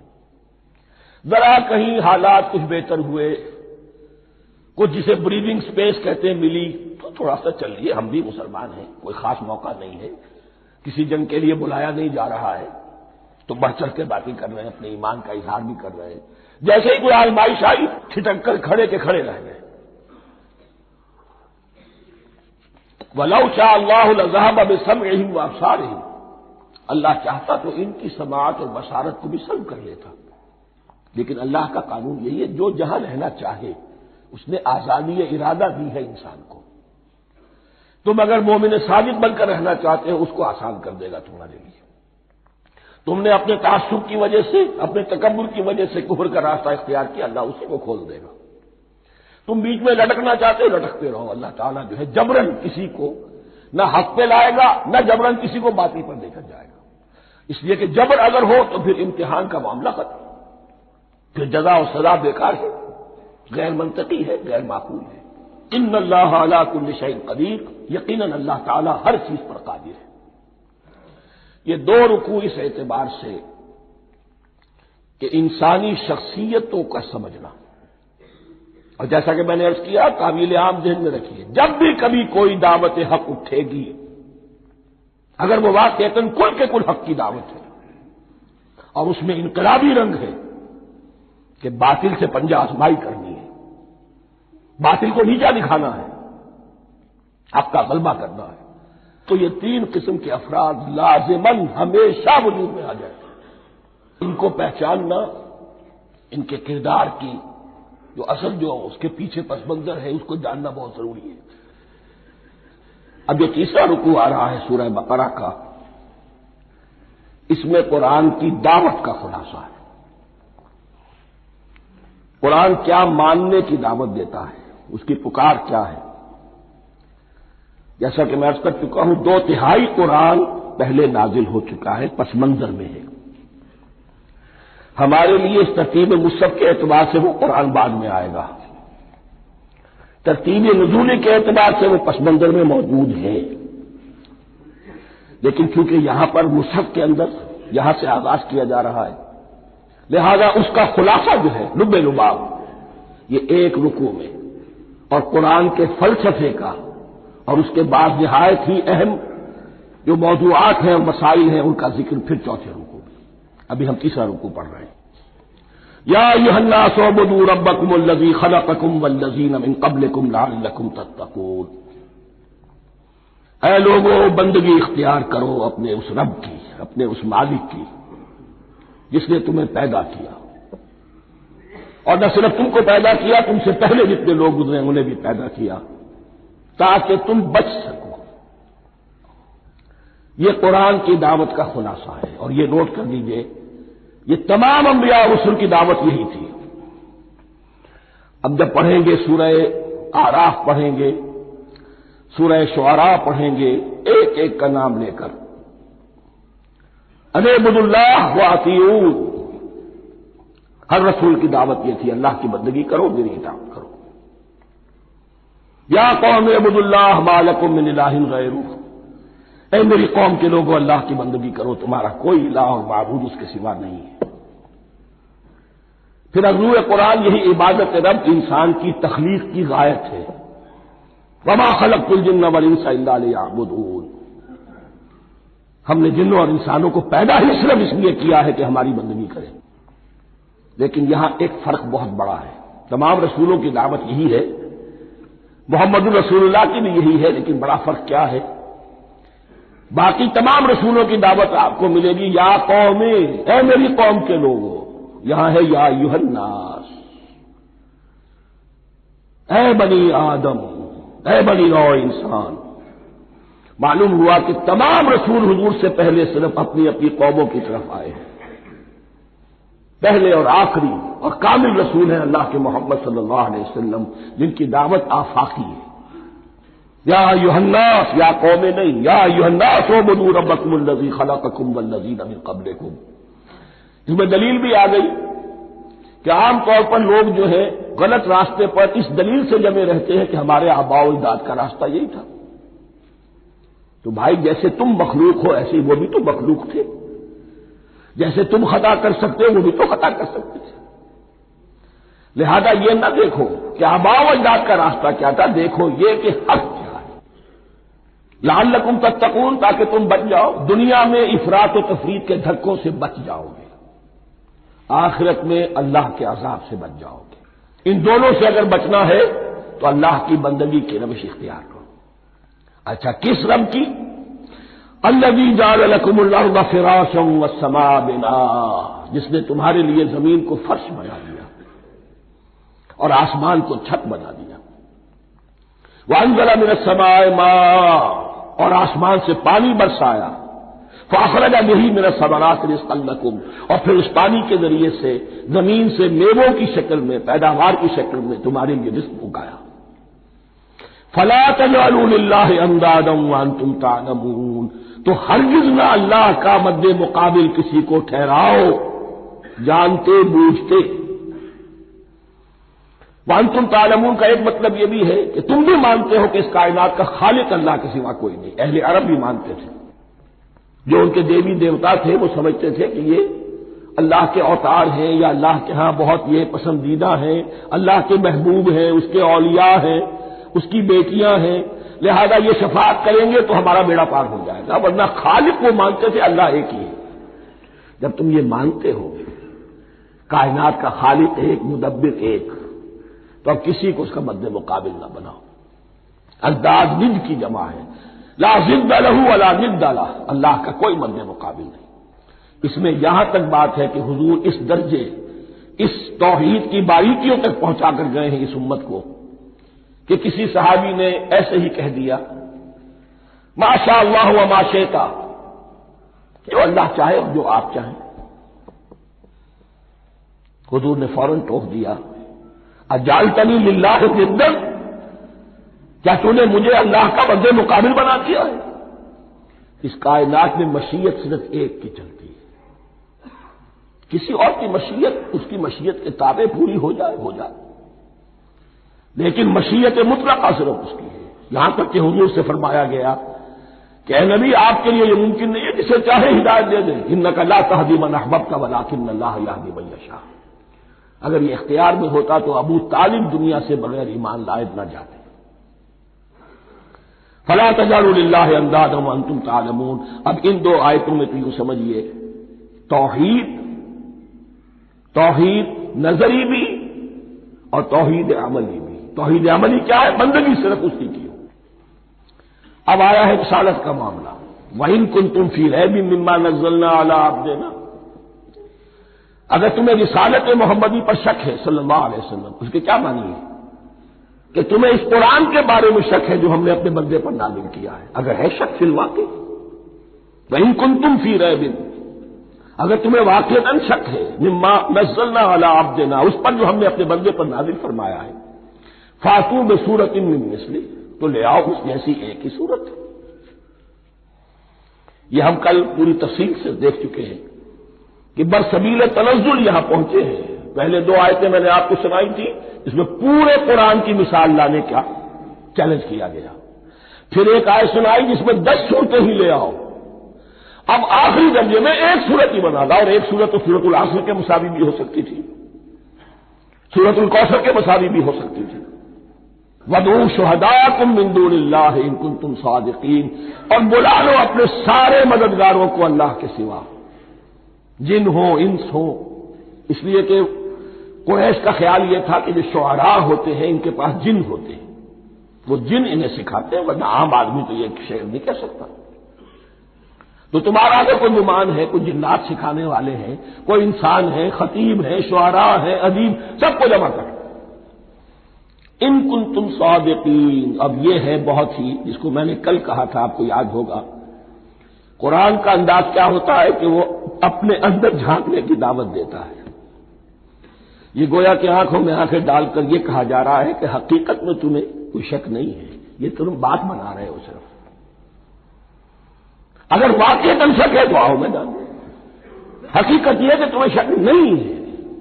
اگر تم سچے ہو فاتوا بسورۃ من مثلہ، تو اس جیسی ایک ہی صورت بنا لاؤ۔ فإن لم تفعلوا، اب ذرا انداز دیکھیے تحدی کا اور چیلنج کا۔ پھر اگر تم یہ نہ کر پاؤ، وَلَن تفعلوا، اور ہرگز نہیں کر سکو گے، یہ چیلنج کون دے سکتا ہے؟ اللہ کے سوا کوئی نہیں دے سکتا۔ یہ انداز کسی کتاب کا نہیں ہے، ذالک الکتاب لا ریب فیہ، یہ کسی کا نہیں ہے۔ فإن لم تفعلوا وَلَن تفعلوا، پھر اگر تم نہ کر پاؤ اور تم ہرگز نہیں کر پاؤ گے، فاتقوا النار التي وقودها الناس والحجارہ، تو ڈرو اس آگ سے جس کا ایندھن بنے گے انسان اور پتھر۔ اعدت للکافرین، کافروں کے لیے تیار کر لی گئی ہے، بھڑکا دی گئی ہے۔ پتھروں کا ذکر خاص طور پر کیوں ہے؟ دو اس کے امکانات ہیں۔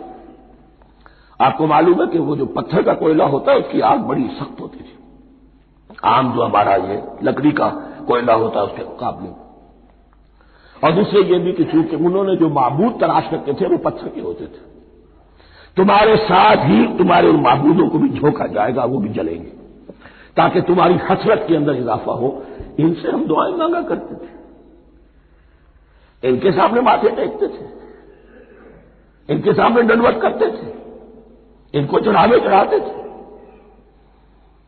اب یہاں گویا کہ ایمان باللہ توحید، ایمان بالرسالت اور ایمان بالآخرت، فاتقوا النار التي وقودها الناس والحجارہ اعدت للکافرین وبشر الذین آمنوا وعملوا الصالحات، اور بشارت دے دیجیے اے نبی ان لوگوں کو کہ جو ایمان لائے اور جنہوں نے نیک عمل کیے، ان لہم جنات تجری من تحتها الانہار، کہ ان کے لیے وہ باغات ہیں کہ جن کے دامن میں ندیاں بہتی ہوں گی۔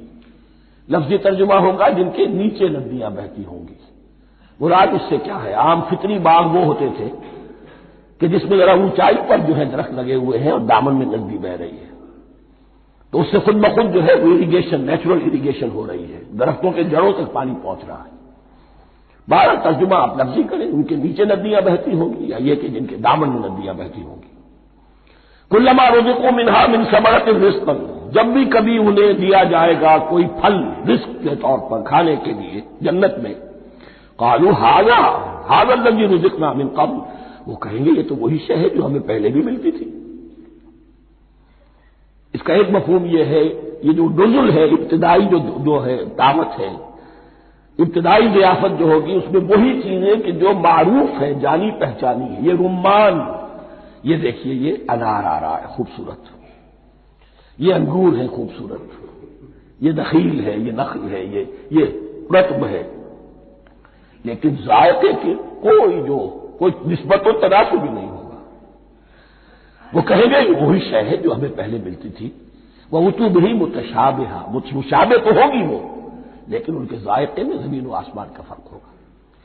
اور ایک یہ بھی مفہوم لیا گیا ہے کہ آخرت میں جنت میں بھی وہی میوے ملتے رہیں گے، لیکن ان کا ذائقہ بدلتا رہے گا.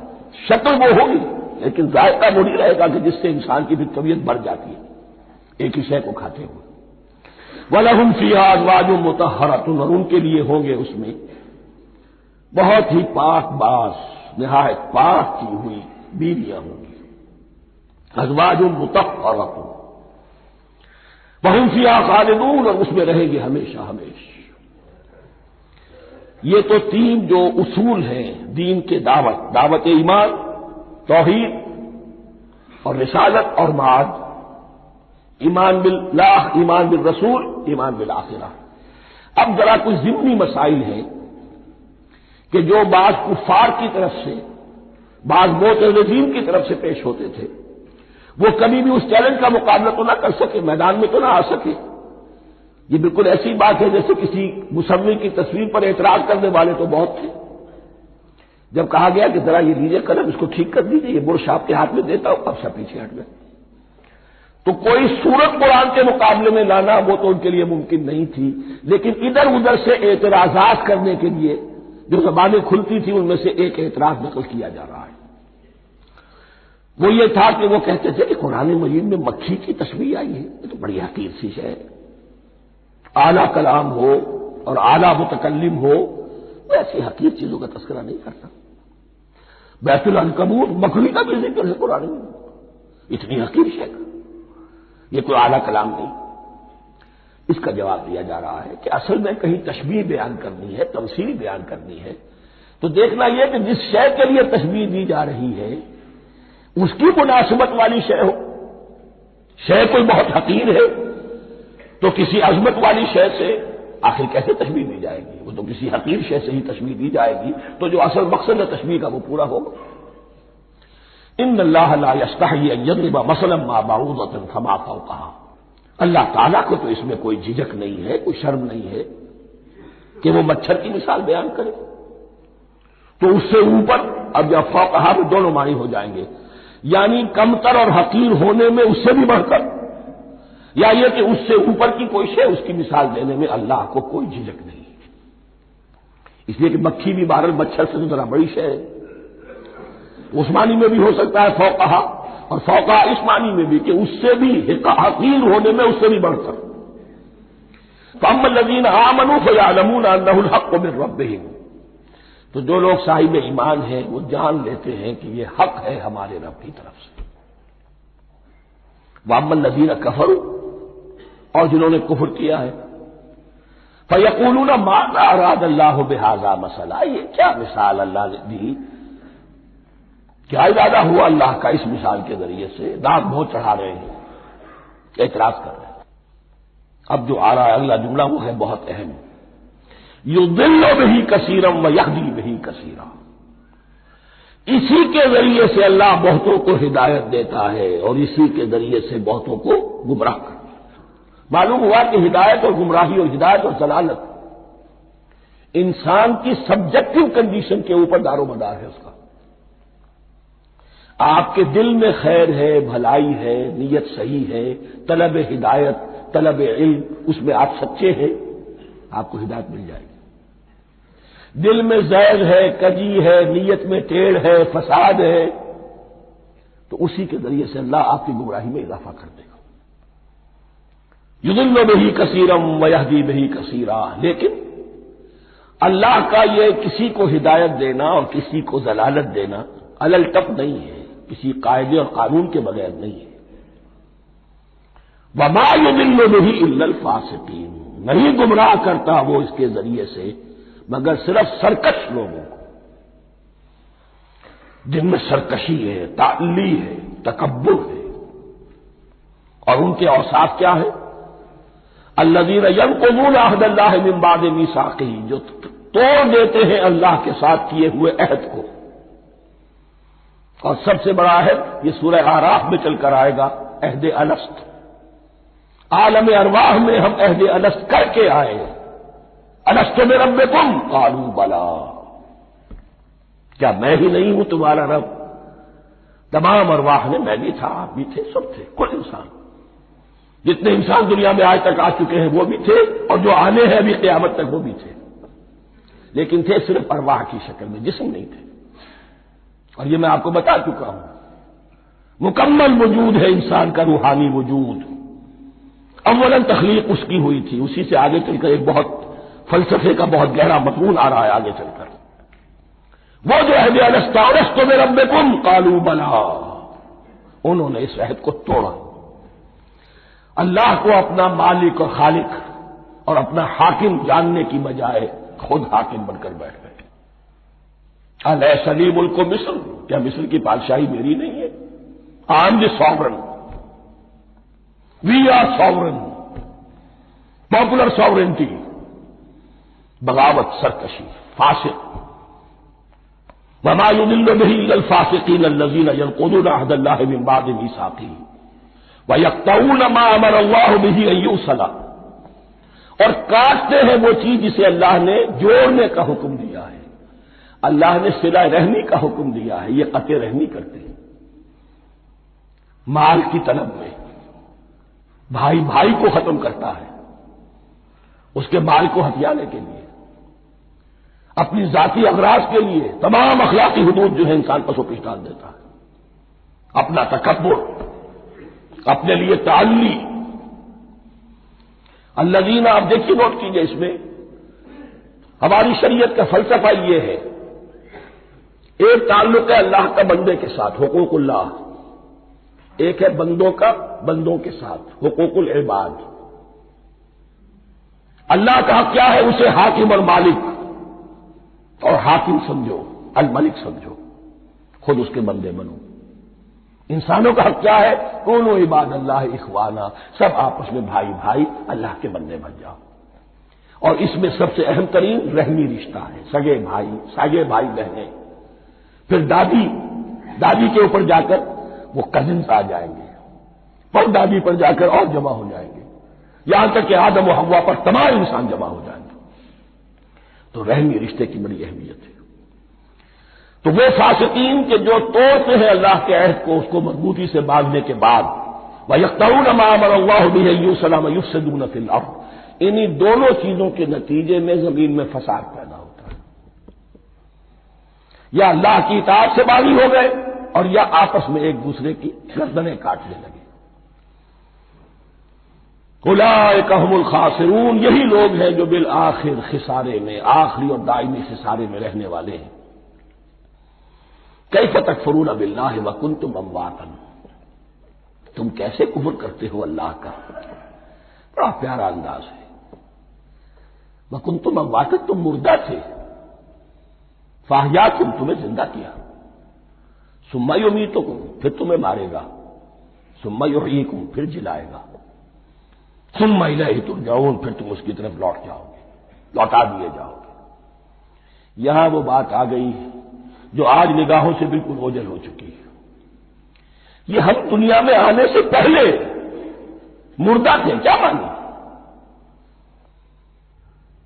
یہ مضمون آ کر اصل میں سورہ غافر یا سورہ مومن میں چل کر اس کی پوری وضاحت ہوگی، لیکن چونکہ یہاں تذکرہ ہو چکا ہے عہد الست کا، ہماری پہلی تخلیق ہوئی عالم ارواح میں، ارواح کی صورت میں، پھر ہمیں سلا دیا گیا، وہ ہماری پہلی موت تھی۔ مردہ جو ہے معدوم نہیں ہوتا، مردہ ہوتا ہے، بے جان ہوتا ہے، سویا ہوا ہوتا ہے، اور موت کو اور نیند کو تشبیہ دی گئی ہے۔ پھر ہمیں اس جسد کے ساتھ یہاں زندہ کیا گیا، پھر موت طاری ہوگی، پھر ہمیں زندہ کیا جائے گا۔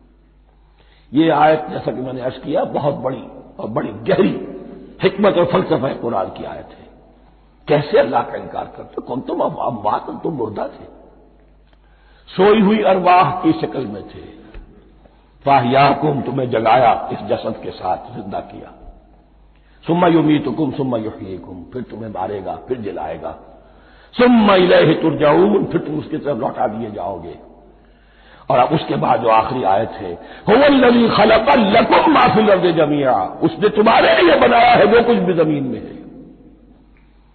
اس میں خلافت کا مضمون آ گیا، حدیث میں آتا ہے انما الدنیا خلقت لکم وانتم خلقتم للآخرہ، یہ دنیا تمہارے لیے بنائی گئی ہے، تم آخرت کے لیے بنائے گئے ہو۔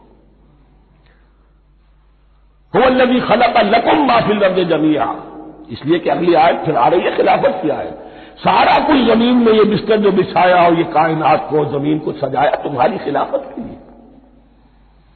ثم استوى الى السماء فسواهن سبع سماوات، پھر وہ متوجہ ہوا آسمانوں کی طرف اور انہیں 7 آسمانوں کی شکل میں بنا دیا۔ جیسا کہ میں کل عرض کر چکا ہوں، یہ تاحال ابھی یہ آیات متشابہات میں سے ہے، 7 آسمانوں کی کیا حقیقت ہے ہم اس سے ابھی پورے طور سے واقف نہیں۔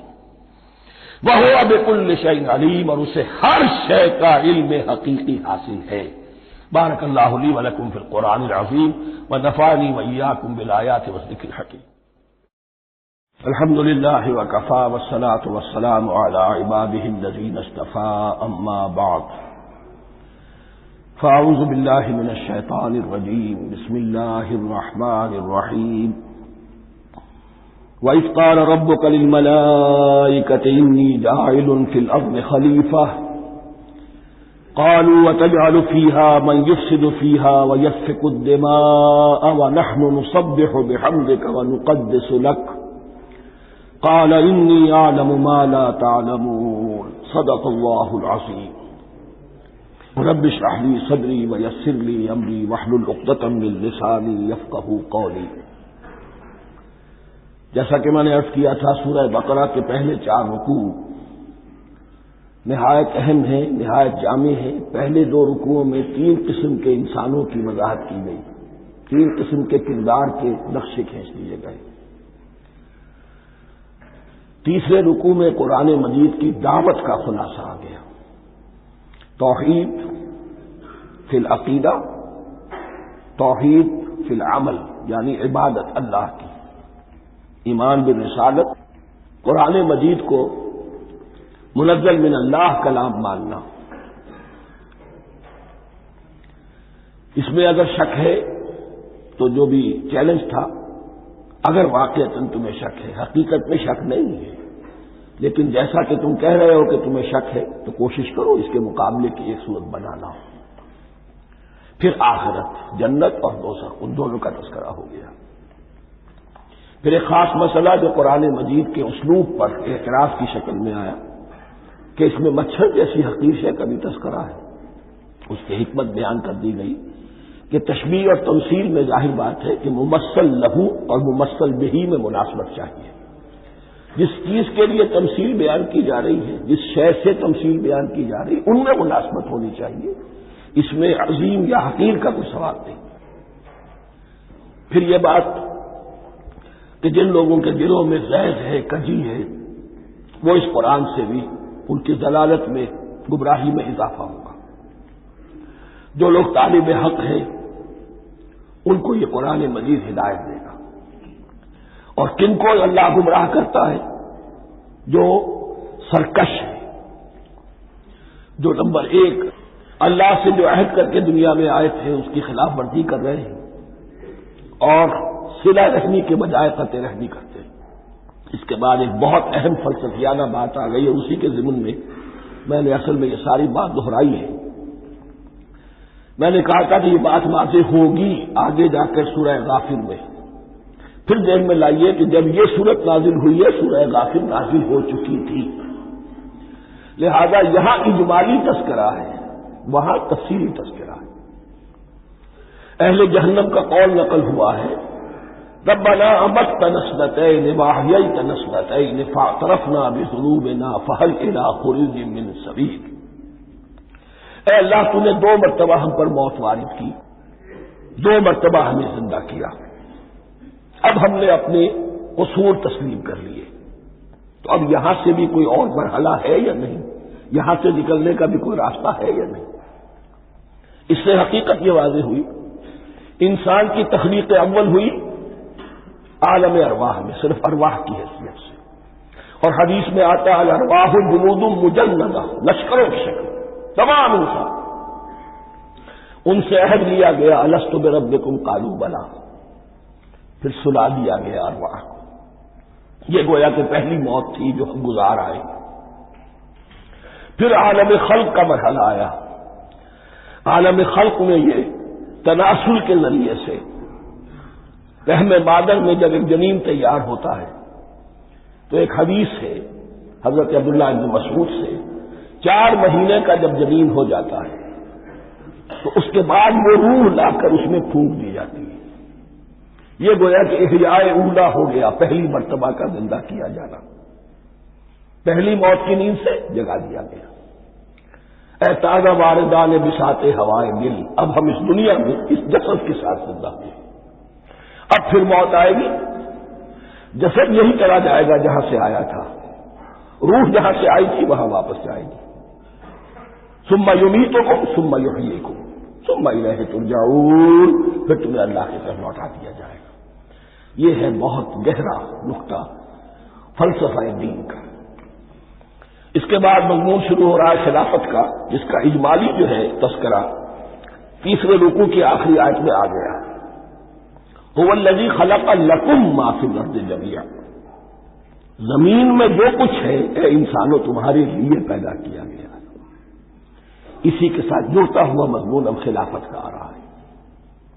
وَإِذْ قَالَ رَبُّكَ لِلْمَلَائِكَةِ إِنِّي جَاعِلٌ فِي الْأَرْضِ خَلِيفَةً، اور یاد کرو جب کہ کہا تھا تمہارے رب نے فرشتوں سے، میں بنانے والا ہوں زمین میں ایک خلیفہ. اب خلیفہ کی حقیقت کو سمجھیے، خلیفہ کسے کہتے ہیں؟ نائب.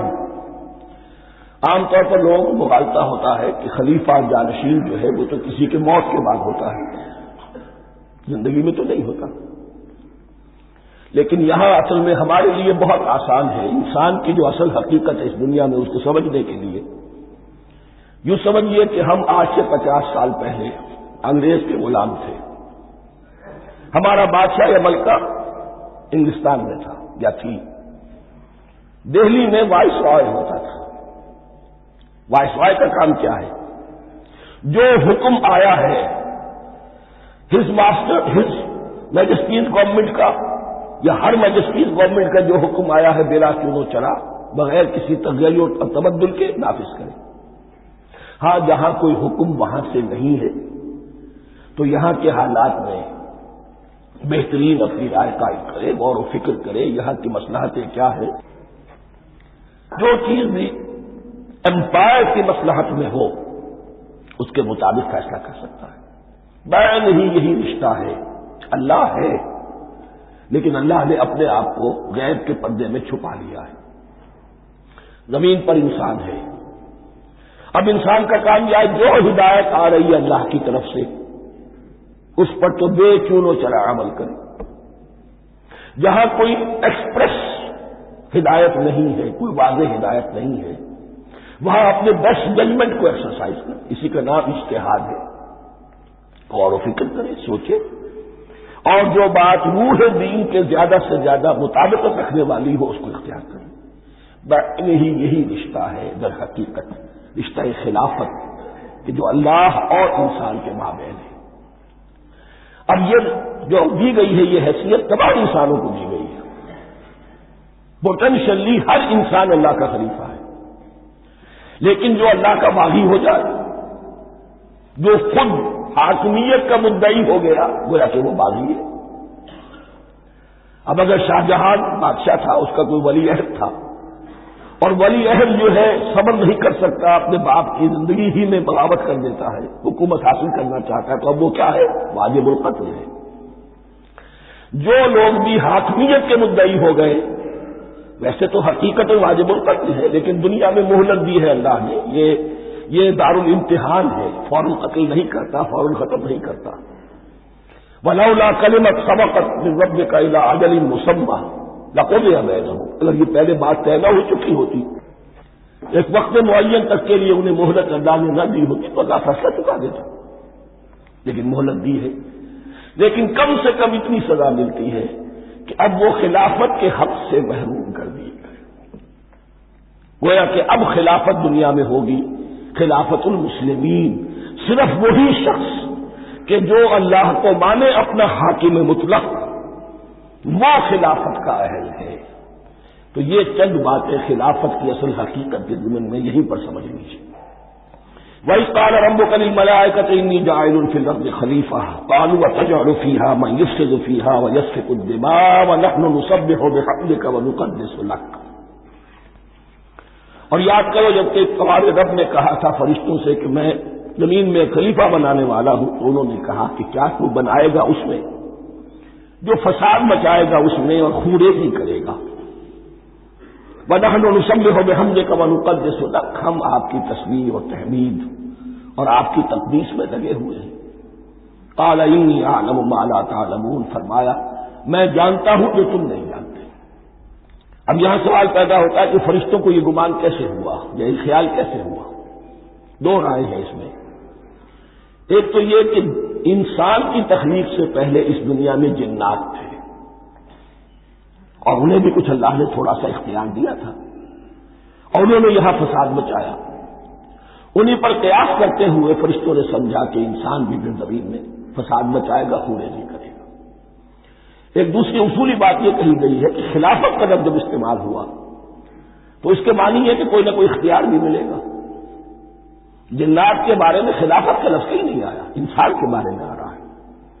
خلیفہ بالکل بے اختیار نہیں ہوتا، جیسا کہ میں نے عرض کیا، جہاں واضح حکم ہے تو اس کی تو تنفیذ، جہاں نہیں ہے وہاں اپنی رائے سے جتنا بھی بہتر سے بہتر سوچ سکتا ہو انسان رائے قائم کرے۔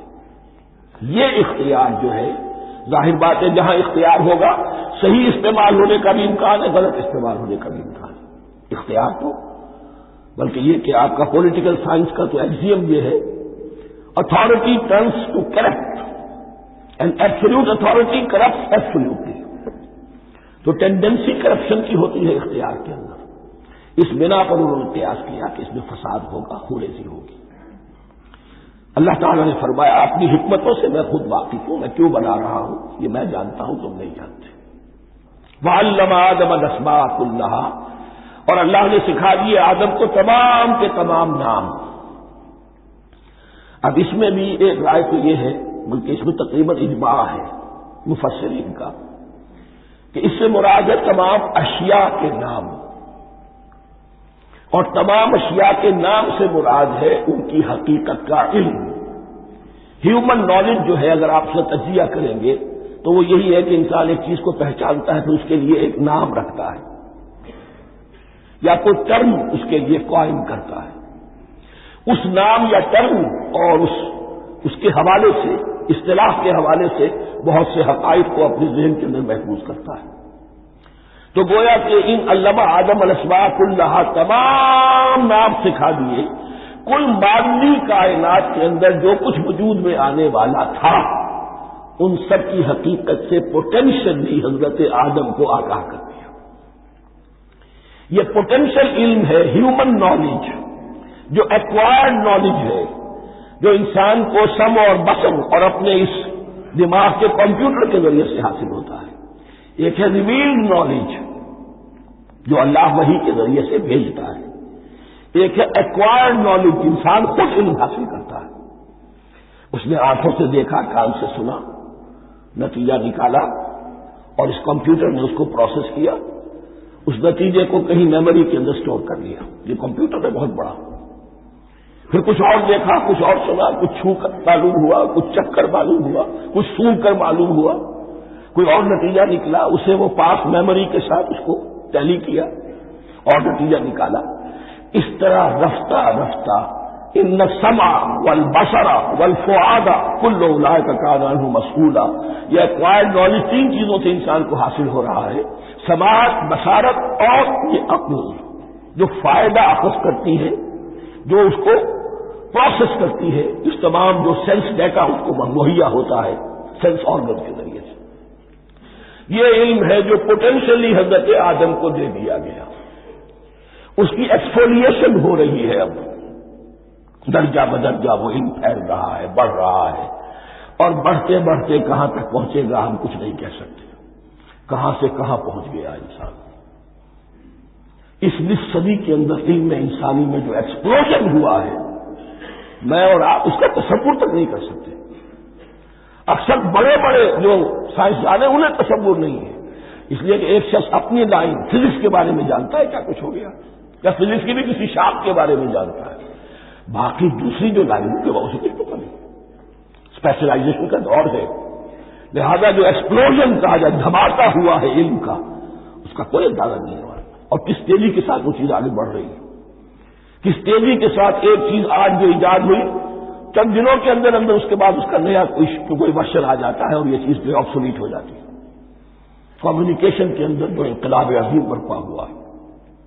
تو آپ یہ سمجھیے کہ اقبال نے جو شعر کبھی کہا تھا کہ عروج آدم خاکی سے انجم سہنے جاتے ہیں کہ یہ ٹوٹا ہوا تارا مہ کامل نہ بن جائے. اور یہ مہ کامل بنے گا کب؟ جب دجال کی شکل اختیار کرے گا. دجال کون ہوگا؟ جو ان تمام قواعد طبیعہ کے اوپر قابو پا لے گا، جب چاہے گا جہاں چاہے گا بارش برسائے گا، رزق کے تمام خزانے اپنے ہاتھ میں لے لے گا، جو اس کے اوپر ایمان لائے گا اسی کو ملے گا، کسی اور کو نہیں ملے گا. اس کی آواز پوری دنیا میں سنائی دے گی. وہ چند دنوں کے اندر پوری دنیا کا چکر لگا دے گا. یہ ساری چیزیں جو حدیث میں دجال کے بارے میں آئی ہے وہی اسی علم آدم ایکوائرڈ نالج کے اس حد کو پہنچ جانا کہ وہ ٹوٹل مسٹریز نیچر کی جو ہے وہ اس پر منکشف ہو جائے اور ان قواعد طبیعہ کو وہ ہارنس کر لے، قابو میں لے آئے اور انہیں استعمال کرے. کبھی جب ہمارے کسی بہت 200-300ویں کوئی پیڑھی میں کوئی ہمارے جد امجد ہوں گے جنہوں نے کوئی چٹان دیکھی کہ گری، پتھر پر پتھر ٹکرایا تو آگ اس میں سے شعلہ نکلا، اس کا یہ مشاہدہ کافی ہو گیا آگ پیدا کرنے کے لیے. پتھروں کو ٹکراؤ آگ پیدا کر لو. یہ اس دور کی سب سے بڑی ایجاد تھی، آگ، انرجی. اب وہ انرجی کہاں سے کہاں پہنچی؟ وہ آگ نے باپ کی شکل اختیار کی، پھر ہم نے بجلی ایجاد کی، اور کب کیا ہے ایٹمک انرجی ہے اور ڈبل کیا کیا ہے اللہ عالم. ان تمام چیزوں کا تعلق ہے خلافت ارضی کے ساتھ. لہذا فرشتوں کو جو بتایا گیا وہ یہ ہے کہ آدم کو علم بھی دیا جا رہا ہے، صرف اختیار ہی نہیں دیا جا رہا، علم دیا جا رہا ہے.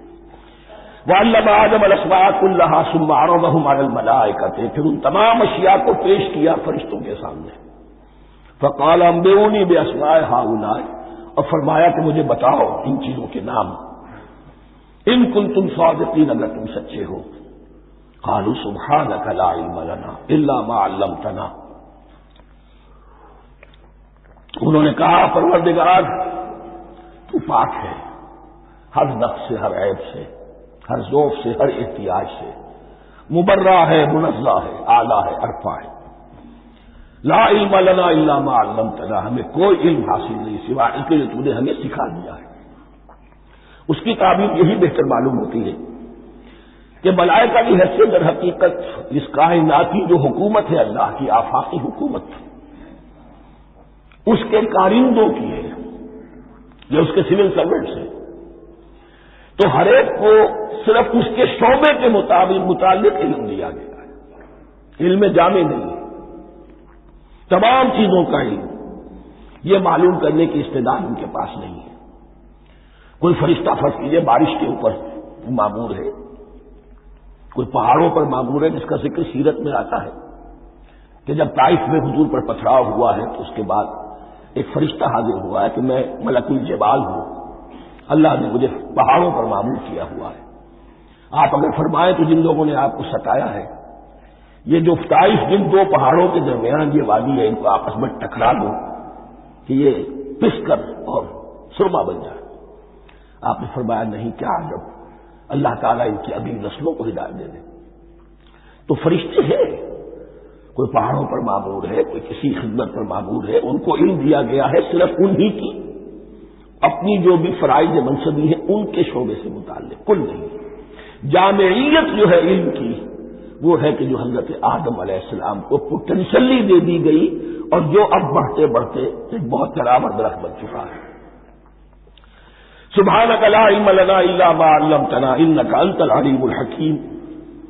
یقیناً آپ ہی کی ذات ہے جو کل کے کل علم کی حامل ہے اور جس کے اوپر حکمت بھی، جس کی حکمت بھی کامل ہے. باقی تو ہر مخلوق میں سے ہر ایک کا علم ناقص رہے گا. العلیم، کل علم کا جاننے والا تو تو ہی ہے.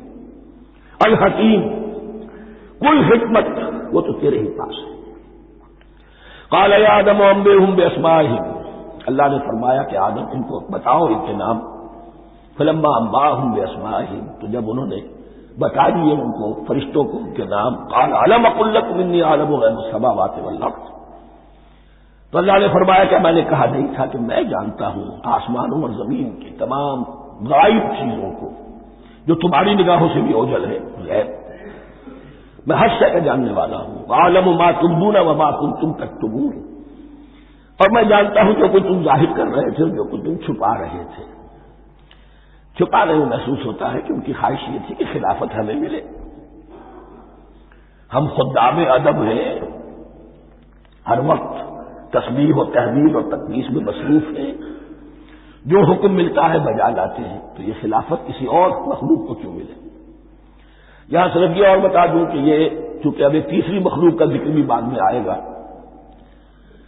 3 صاحب تشخص مخلوقات ہیں اللہ کی، صاحب تشخص، صاحب شعور، جن میں میں کا شعور ہے، انا میں۔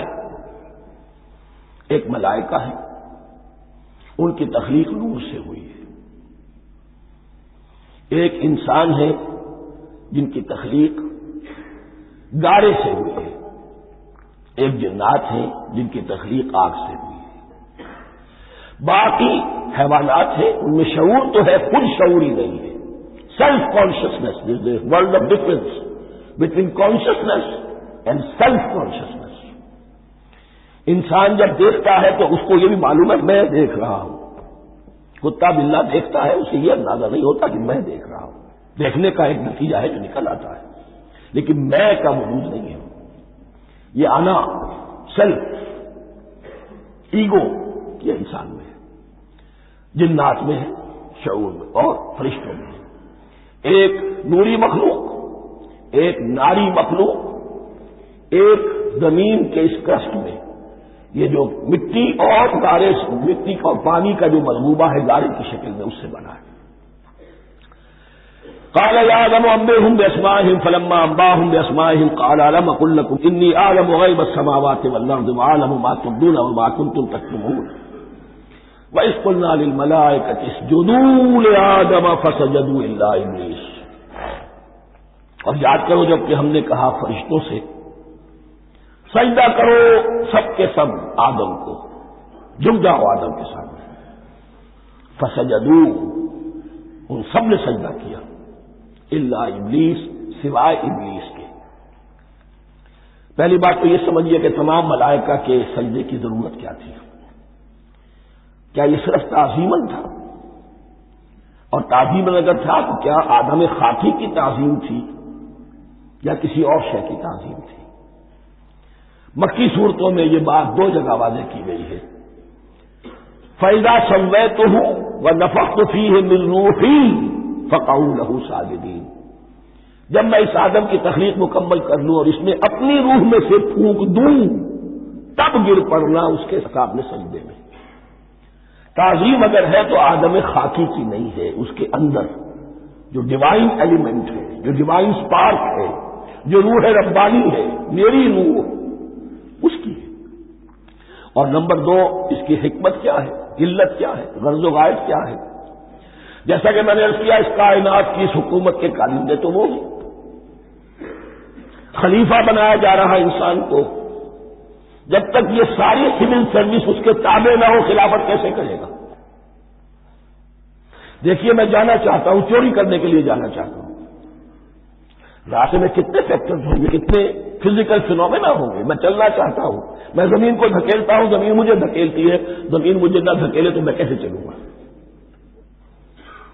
یہ پوری کائنات جو ہے، یہ جب ہم کو ارادہ کرتے ہیں اور کوئی فیل کرتے ہیں تو اس فیل کے پورے ہونے میں، اس کے ظہور میں نہ معلوم کون کون سے ایلیمنٹس ہیں، کون کون سی فورسز آف دی نیچر ہیں جو ہمارے ساتھ موافقت کرتی ہے تو ہم وہ کام کر سکتے ہیں، اور ان سب پر فرشتے معمور ہیں، ہر ایک کی اپنی ڈومین ہے۔ اگر وہ تابع نہ ہو تو خلافت کی کوئی معنی نہیں۔ خلافت دی گئی ہے، یہ ادھر جانا چاہتا ہے جانے دو، یہ نماز کے لیے مسجد میں جانا چاہتا ہے جانے دو، یہ چوری کے لیے نکلا ہے نکلنے دو، اس لیے کہ اس کو جو اختیار دیا گیا ہے اس کے اختیار کے استعمال میں یہ تمام جو قوتیں ہیں وہ اس کے ساتھ موافقت کرتی ہیں، تب اس کا کوئی ارادہ وہ اچھا ہو یا برا وہ پایہ تکمیل کو پہنچ سکتا ہے۔ یہ گویا کہ سبارڈینیشن اس کے لیے سمبل کہ تمام فرشتوں کو جھکا دیا گیا۔ البتہ اس آیت میں ایک مغالطہ پیدا ہوتا ہے، الا ابلیس، سوائے ابلیس کے۔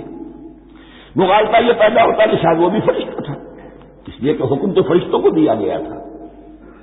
پھر نوٹ کیجئے اس سے پہلے، بہت پہلے سورہ کہف نازل ہو چکی ہے، اور سورہ کہف میں فرما دیا گیا ہے کان من الجن ففسق عن امر ربی، وہ جن تھا پس اس نے سرکشی کی اپنے رب کے حکم سے۔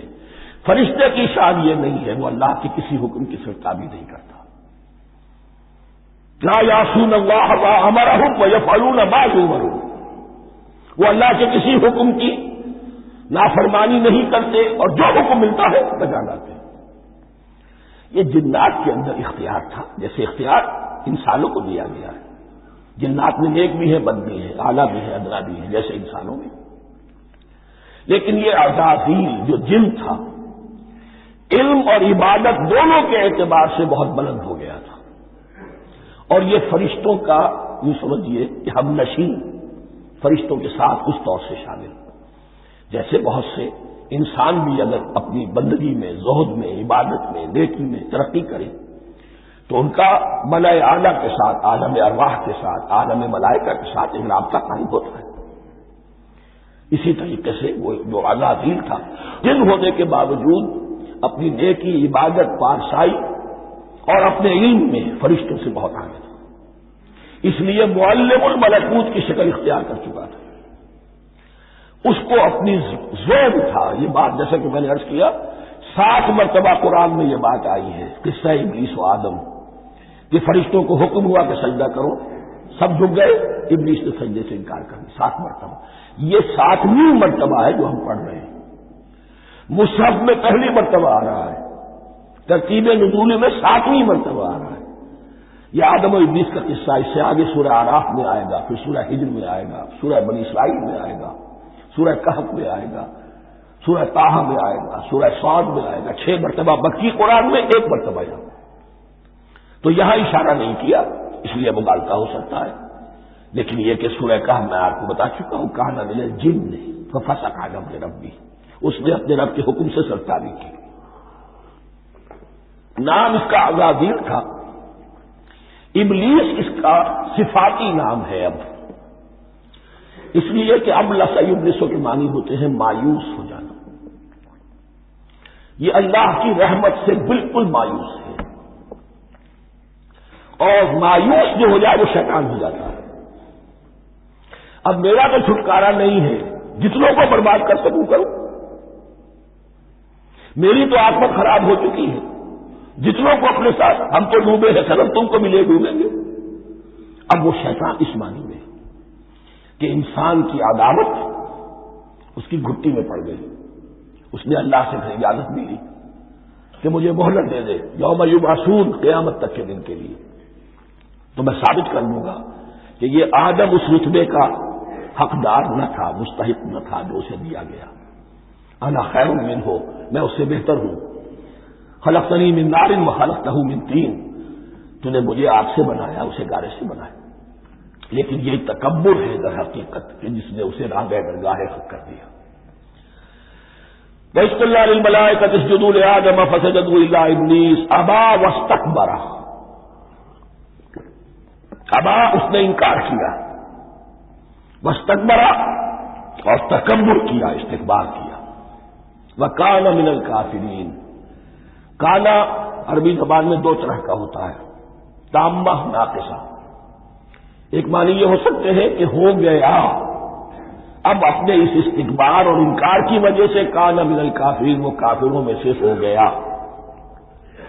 ایک کانا تامہ ہوتا تھا ہی کافروں میں سے، یعنی اس کے اندر سرکشی چھپی ہوئی تھی، اب ظاہر ہو گئی۔ یہ معاملہ ہوتا ہے، کسی شخص کی بدنیتی اس کے اوپر پردے پڑے رہتے ہیں نیکی کے، زہد کے، کسی خاص وقت میں آ کر وہ ننگا ہو جاتا ہے، اور جو اس کے اندر تھا اصل اس کی حقیقت وہ سامنے آ جاتی ہے، اس کا امکان ہے۔ تو دونوں معنی اس کے ہو سکتے ہیں۔ وَقُلْنَا يَا آدَمُ اسْكُنْ أَنْتَ وَزَوْجُكَ الْجَنَّةَ، اور ہم نے کہا کہ اے آدم رہو تم اور تمہاری بیوی جنت میں۔ اب یہ جنت کون سی ہے؟ اکثر حضرات کے نام کر کے نزدیک یہ جنت کہیں آسمان ہی میں تھی، آسمان ہی میں حضرت آدم کی تخلیق ہوئی۔ البتہ یہ سب مانتے ہیں کہ ایک وہ جنت الفردوس جو ہے جس میں جانے کے بعد پھر واپس نکلنے کا کوئی امکان نہیں، یہ وہ جنت نہیں ہے جس میں کہ آخرت میں لوگوں کو جا کر داخل ہونا ہے، اس میں داخل ہونے والے کے نکلنے کا کوئی امکان نہیں۔ ایک رائے یہ بھی ہے، میرا رجحان اس رائے کی طرف ہے، تخلیق آدم اسی زمین پر ہوئی ہے، وہ جن مراحل سے گزری ہے تخلیق وہ ایک علیحدہ مسئلہ ہے۔ بایولوجی اور وحی دونوں اس پر متفق ہیں کہ مٹی سے، کرافٹ آف ارتھ سے انسان بنا ہے، اس پر اتفاق ہے قرآن کا بھی اور بایولوجی کا بھی، جدید علم حیوانات کا بھی، علم الحیات کا۔ سٹیجز کیا ہیں اس میں اختلاف ہو سکتا ہے، اس کو چھوڑ دیجیے، وہ اس وقت کا بحث نہیں۔ یہی کسی اونچے مقام پر کوئی سرسبز و شاداب علاقہ تھا جہاں حضرت آدم کو رکھا گیا، جہاں ہر طرح کے میوے تھے، ہر شے، لا تظمأ فیہا ولا تضحیٰ، نہ اس میں بھوک لگے گی نہ دھوپ تمہیں ستائے گی، ہر طرح کی چیز تمہیں فراہم ہے۔ وہاں رکھے گئے ہیں صرف ایک ڈیمانسٹریشن کے لیے کہ انہیں نظر آ جائے کہ شیطان میرا دشمن ہے، وہ مجھے ورگلائے گا، طرح طرح سے میرے اندر وسوسہ اندازی کرے گا، میرے اور میری اولاد کے، صرف ایک ڈیمانسٹریشن۔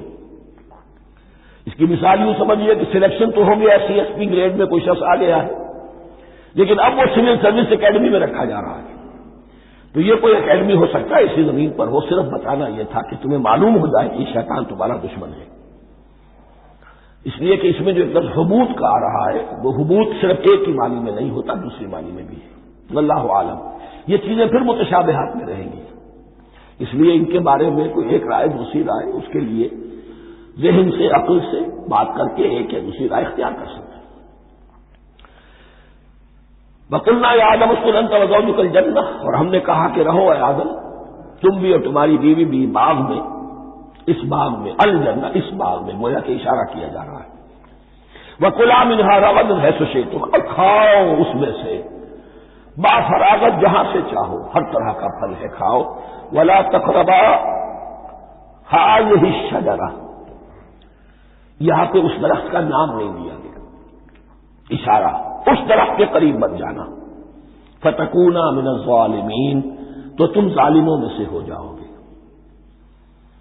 تم حد سے گزرنے والوں میں سے ہو جاؤ گے۔ اب اس کی بھی حکمت سمجھیے کہ چونکہ ڈیمانسٹریشن کرانی ہے کہ تمہیں کسی چیز سے، ہزار چیزیں مباح ہیں دنیا میں، چند چیزیں پینے کی حرام ہیں۔ اب تم اگر ان ہزار مباح چیزوں کو چھوڑ کر حرام چیز کو پیتے ہو تو یہ تمہارا اختیار ہوا، جبکہ اللہ تعالیٰ نے مباحات کا دائرہ بہت وسیع رکھا ہے۔ جس سے چاہو چند رشتے ہیں جو بیان کر دیے گئے، یہ حرام ہے، محرمات ہے، ابدیہ ہے، ان سے تو شادی نہیں ہو سکتی، باقی کسی مسلمان عورت سے دنیا کے کسی کونے میں وہ شادی کر سکتے، کروڑوں کے آپشنز آپ کے لیے خالی کھلے ہیں، لیکن پھر بھی انسان شادی نہ کرے، زنا کرے، یہ گویا کہ اس کی اپنی خباثت نفس ہے۔ ایک نہیں، دو دو، تین تین، چار چار کر شادی کرو، اجازت ہے تمہیں۔ تو اس اعتبار سے مباحات، اب یہ پورا باغ تمہارے لیے مباح ہے، بس ایک درخت ہے اس کے پاس نہ جانا، اور درخت کا نام لینے کی کوئی ضرورت نہیں۔ تو آزمائش تھی، صرف ایک آزمائش اور اس کی ڈیمانسٹریشن۔ فَأَزَلَّهُمَا الشَّيْطَانُ عَنْهَا، تو پھسلا دیا ان دونوں کو شیطان نے اس درخت کے بارے میں۔ اب وہ کس کس طریقے سے پھسلایا، یہ بھی جیسا کہ میں نے عرض کیا 6 مرتبہ چونکہ یہ قصہ آ چکا ہے، اس کی آپ کو سورہ طٰہٰ میں تفصیل ملے گی، کس کس طریقے سے پھسلایا اور اس بات کے لیے تیار کیا۔ فَأَخْرَجَهُمَا مِمَّا كَانَا فِيهِ، تو نکلوا لیا ان دونوں کو اس کیفیت میں سے جس میں کہ وہ تھے، وہ کیفیت کہ نہ کوئی مشقت ہے نہ کوئی محنت ہے، اور انسان کو ہر طرح کا اچھے سے اچھا پھل مل رہا ہے، تمام ضروریات فراہم ہیں، اور خاص کوئی خلہ جنت ہے جس کا کہ لباس بھی عطا کیا گیا ہے۔ لیکن ان کیفیات سے اب نکال کر اب جسے آپ کہیں گے بٹر فیکٹس آف لائف، اچھا اب جاؤ، یہ ڈیمانسٹریشن کرنی تھی، ہو گئی۔ شیطان تمہارا دشمن ہے، تمہاری نسل کا شیطان لعین، اور وہ تمہیں پھسلائے گا جیسے آج پھسلایا ہے۔ تم آگاہ رہنا اس کی شرارتوں سے۔ ان الشیطان لکم عدو فاتخذوہ عدوا، یہ شیطان تمہارا دشمن ہے، اسے اپنا دشمن ہی سمجھو۔ لیکن یہ ہے کہ اگر کچھ لوگ اسے دوست بنا لیں، اس کے ایجنٹ بن جائیں، اس کے کارندے بن جائیں، یہ ان کا چوائس ہے جس کی سزا انہیں ملے گی۔ فَأَخْرَجَهُمَا مِمَّا كَانَا فِيهِ وَقُلْنَا اهْبِطُوا بَعْضُكُمْ لِبَعْضٍ عَدُوٌّ، اور ہم نے کہا اترو، تم سب ایک دوسرے کے دشمن ہوگے۔ اب یہ چونکہ جمع کا صیغہ آیا ہے، ایک دوسرے کے دشمن ہوگے، تو ایک دشمنی تو شیطان اور آدم اور ذریت آدم کی ہے، ایک اور دشمنی بھی ہے جو انسان میں مرد اور عورت کے مابین ہے۔ عورت بھی پھسلاتی ہے، غلط راستے پر ڈالتی ہے، مرد عورتوں کو گمراہ کرتے ہیں، عورتیں مردوں کو گمراہ کرتی ہیں۔ قرآن مجید میں کہا گیا یا ایھا الذین آمنوا ان من ازواجکم واولادکم عدوا لکم فاحذروہم، اہل ایمان چوکنے رہو، چوکس رہو، تمہاری بیویوں اور اولاد میں سے تمہارے دشمن ہیں، بچ کر رہو، کیپ الرٹ، کہیں ان کی محبت تمہیں راہ حق سے منحرف نہ کر دے۔ تم ایک اچھا کام کرنا چاہتے ہو، بیوی رکاوٹ بن گئی، بیوی کو اچھا کام کرنا چاہتی، شوہر رکاوٹ بن گیا، تو یہ محبت نہیں ہے، یہ عداوت ہے۔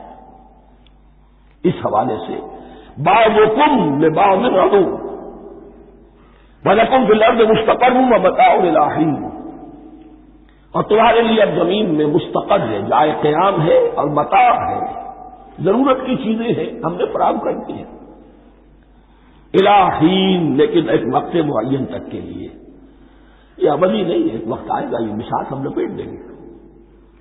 یوم نطوی السماء کطی السجل للکتب، جس دن کے ہم تمام فضاؤں کو اور تمام خلاؤں کو، تمام آسمانوں کو اس طرح لپیٹ لیں گے جیسے کتابوں کا طوبات لپیٹ دیا جاتا ہے۔ ایک وقت آئے گا، یہ تخلیق الی اجل مسمى ہے، الی حین ہے۔ فتلقى آدم من ربه کلمات فتاب علیہ، تو سیکھ لیے، حاصل کر لیے آدم نے اپنے رب سے کچھ کلمات، تو اللہ نے ان کی توبہ قبول کر لی۔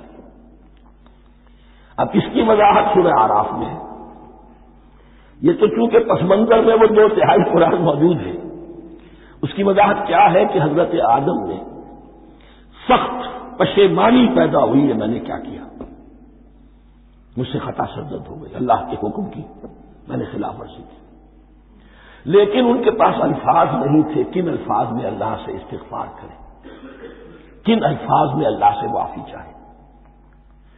اللہ کی رحمت یہ ہوئی کہ اللہ نے الفاظ میں خود تلقین فرما دی، یہ اللہ کی شان رحیمی ہے۔ اصل سے جو ہے وہ انسان کے اندر گناہ پر ندامت کا پیدا ہو جانا ہے، یہ اصل توبہ ہے۔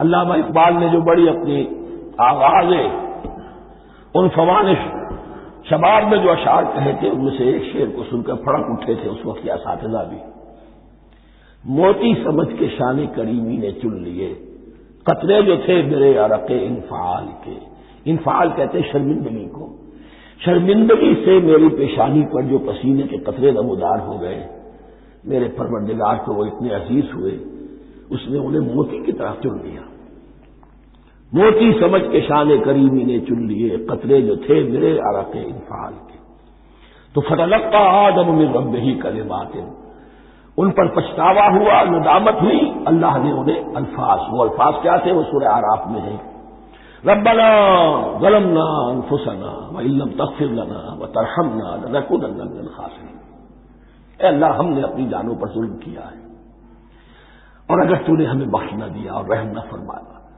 تو ہم تو خسارہ والوں میں ہو جائیں گے، تباہ ہو جائیں گے، برباد ہو جائیں گے۔ یہیں پر فوری تقابل موجود ہے۔ غلطی ابلیس سے بھی ہوئی، حکم سے سرتابی ہوئی، لیکن اس پر ندامت نہیں ہوئی، تکبر کی بنا پر اور اکڑ گیا، انا خیر منہ۔ غلطی آدم سے بھی ہوئی، نافرمانی ہوئی، لیکن اس پر پشیمان ہوئے اور توبہ کی۔ وہ شیطنت ہے، یہ آدمیت ہے، ورنہ کوئی انسان گناہ سے اور معصیت سے مبرہ نہیں ہے۔ حضور کی ایک حدیث ہے، کل بنی آدم کلکم خطاؤون، کل بنی آدم خطاؤون وخیر الخطائین التوابون۔ آدم کے تمام اولاد، تمام انسان خطا کار ہیں، ان خطا کاروں میں بہتر وہ ہیں، اچھے وہ ہیں جو توبہ کرتے ہیں۔ تو یہاں حضرت آدم سے غلطی ہوئی، ان توبہ کی، پشیمانی ہوئی، ندامت ہوئی، اس نے کی اور اس پر جم گیا، اصرار کیا۔ فتلقى آدم من ربه كلمات فتاب عليه انه هو التواب الرحیم۔ یقیناً وہی تو ہے بہت توبہ کو قبول فرمانے والا اور بہت رحم فرمانے والا۔ یہ نوٹ کیجئے گا، توبہ کا لفظ دونوں طرف سے آتا ہے، بندہ بھی تواب، وخیر الخطائین التوابون، تواب بندے بھی ہو گئے، تواب اللہ بھی ہے۔ اس کی اصل حقیقت کیا ہے؟ بندے سے خطا کی اور دور ہو گیا اللہ سے، اللہ نے اپنی رحمت کی نگاہ اس سے پھیر لی، بندے نے توبہ کی، اللہ پھر اپنی رحمت کے ساتھ اس کی طرف متوجہ ہو گیا۔ توبہ کے معنی پلٹنا، بندہ معصیت سے توبہ کر کے اپنی اصلاح کی طرف، بندگی کی طرف، اطاعت کی طرف پلٹ آیا۔ اللہ نے جو اپنی نظر رحمت پھیر لی تھی، اللہ نے پھر وہی اپنی شان غفاری اور رحیمی کے ساتھ بندے کی طرف توجہ فرما لی، جس کے لیے حدیث میں الفاظ آتے ہیں، تم اگر میری طرف بالش بھراؤ گے میں ہاتھ بھراؤں گا، تم اگر چل کر آؤ گے میں دوڑ کر آؤں گا، ہم تو مائل بکرم ہے کوئی سائل ہی نہیں، راہ دکھلائے کسے رہنے میں منزل ہی نہیں۔ وہ تو تواب ہے، بس فرق یہ ہے کہ تابہ بندے کے لیے ہوگا تو الہ ہوگا، تابہ الہ، انی تم تو الیک، اور جب اللہ کی طرف سے ہوگا تابہ علیہ، وہ اعلی ہوگا، اس پر توبہ کی، یعنی اللہ کی بلند شان ہے تو انسان توبہ کرتا ہے تو اس کی طرف توبہ کرتا ہے، اللہ کی شان کیا ہے، وہ توبہ کرتا ہے تو بندے پر اعلی، فتاب علیہ انہ هو التواب الرحیم۔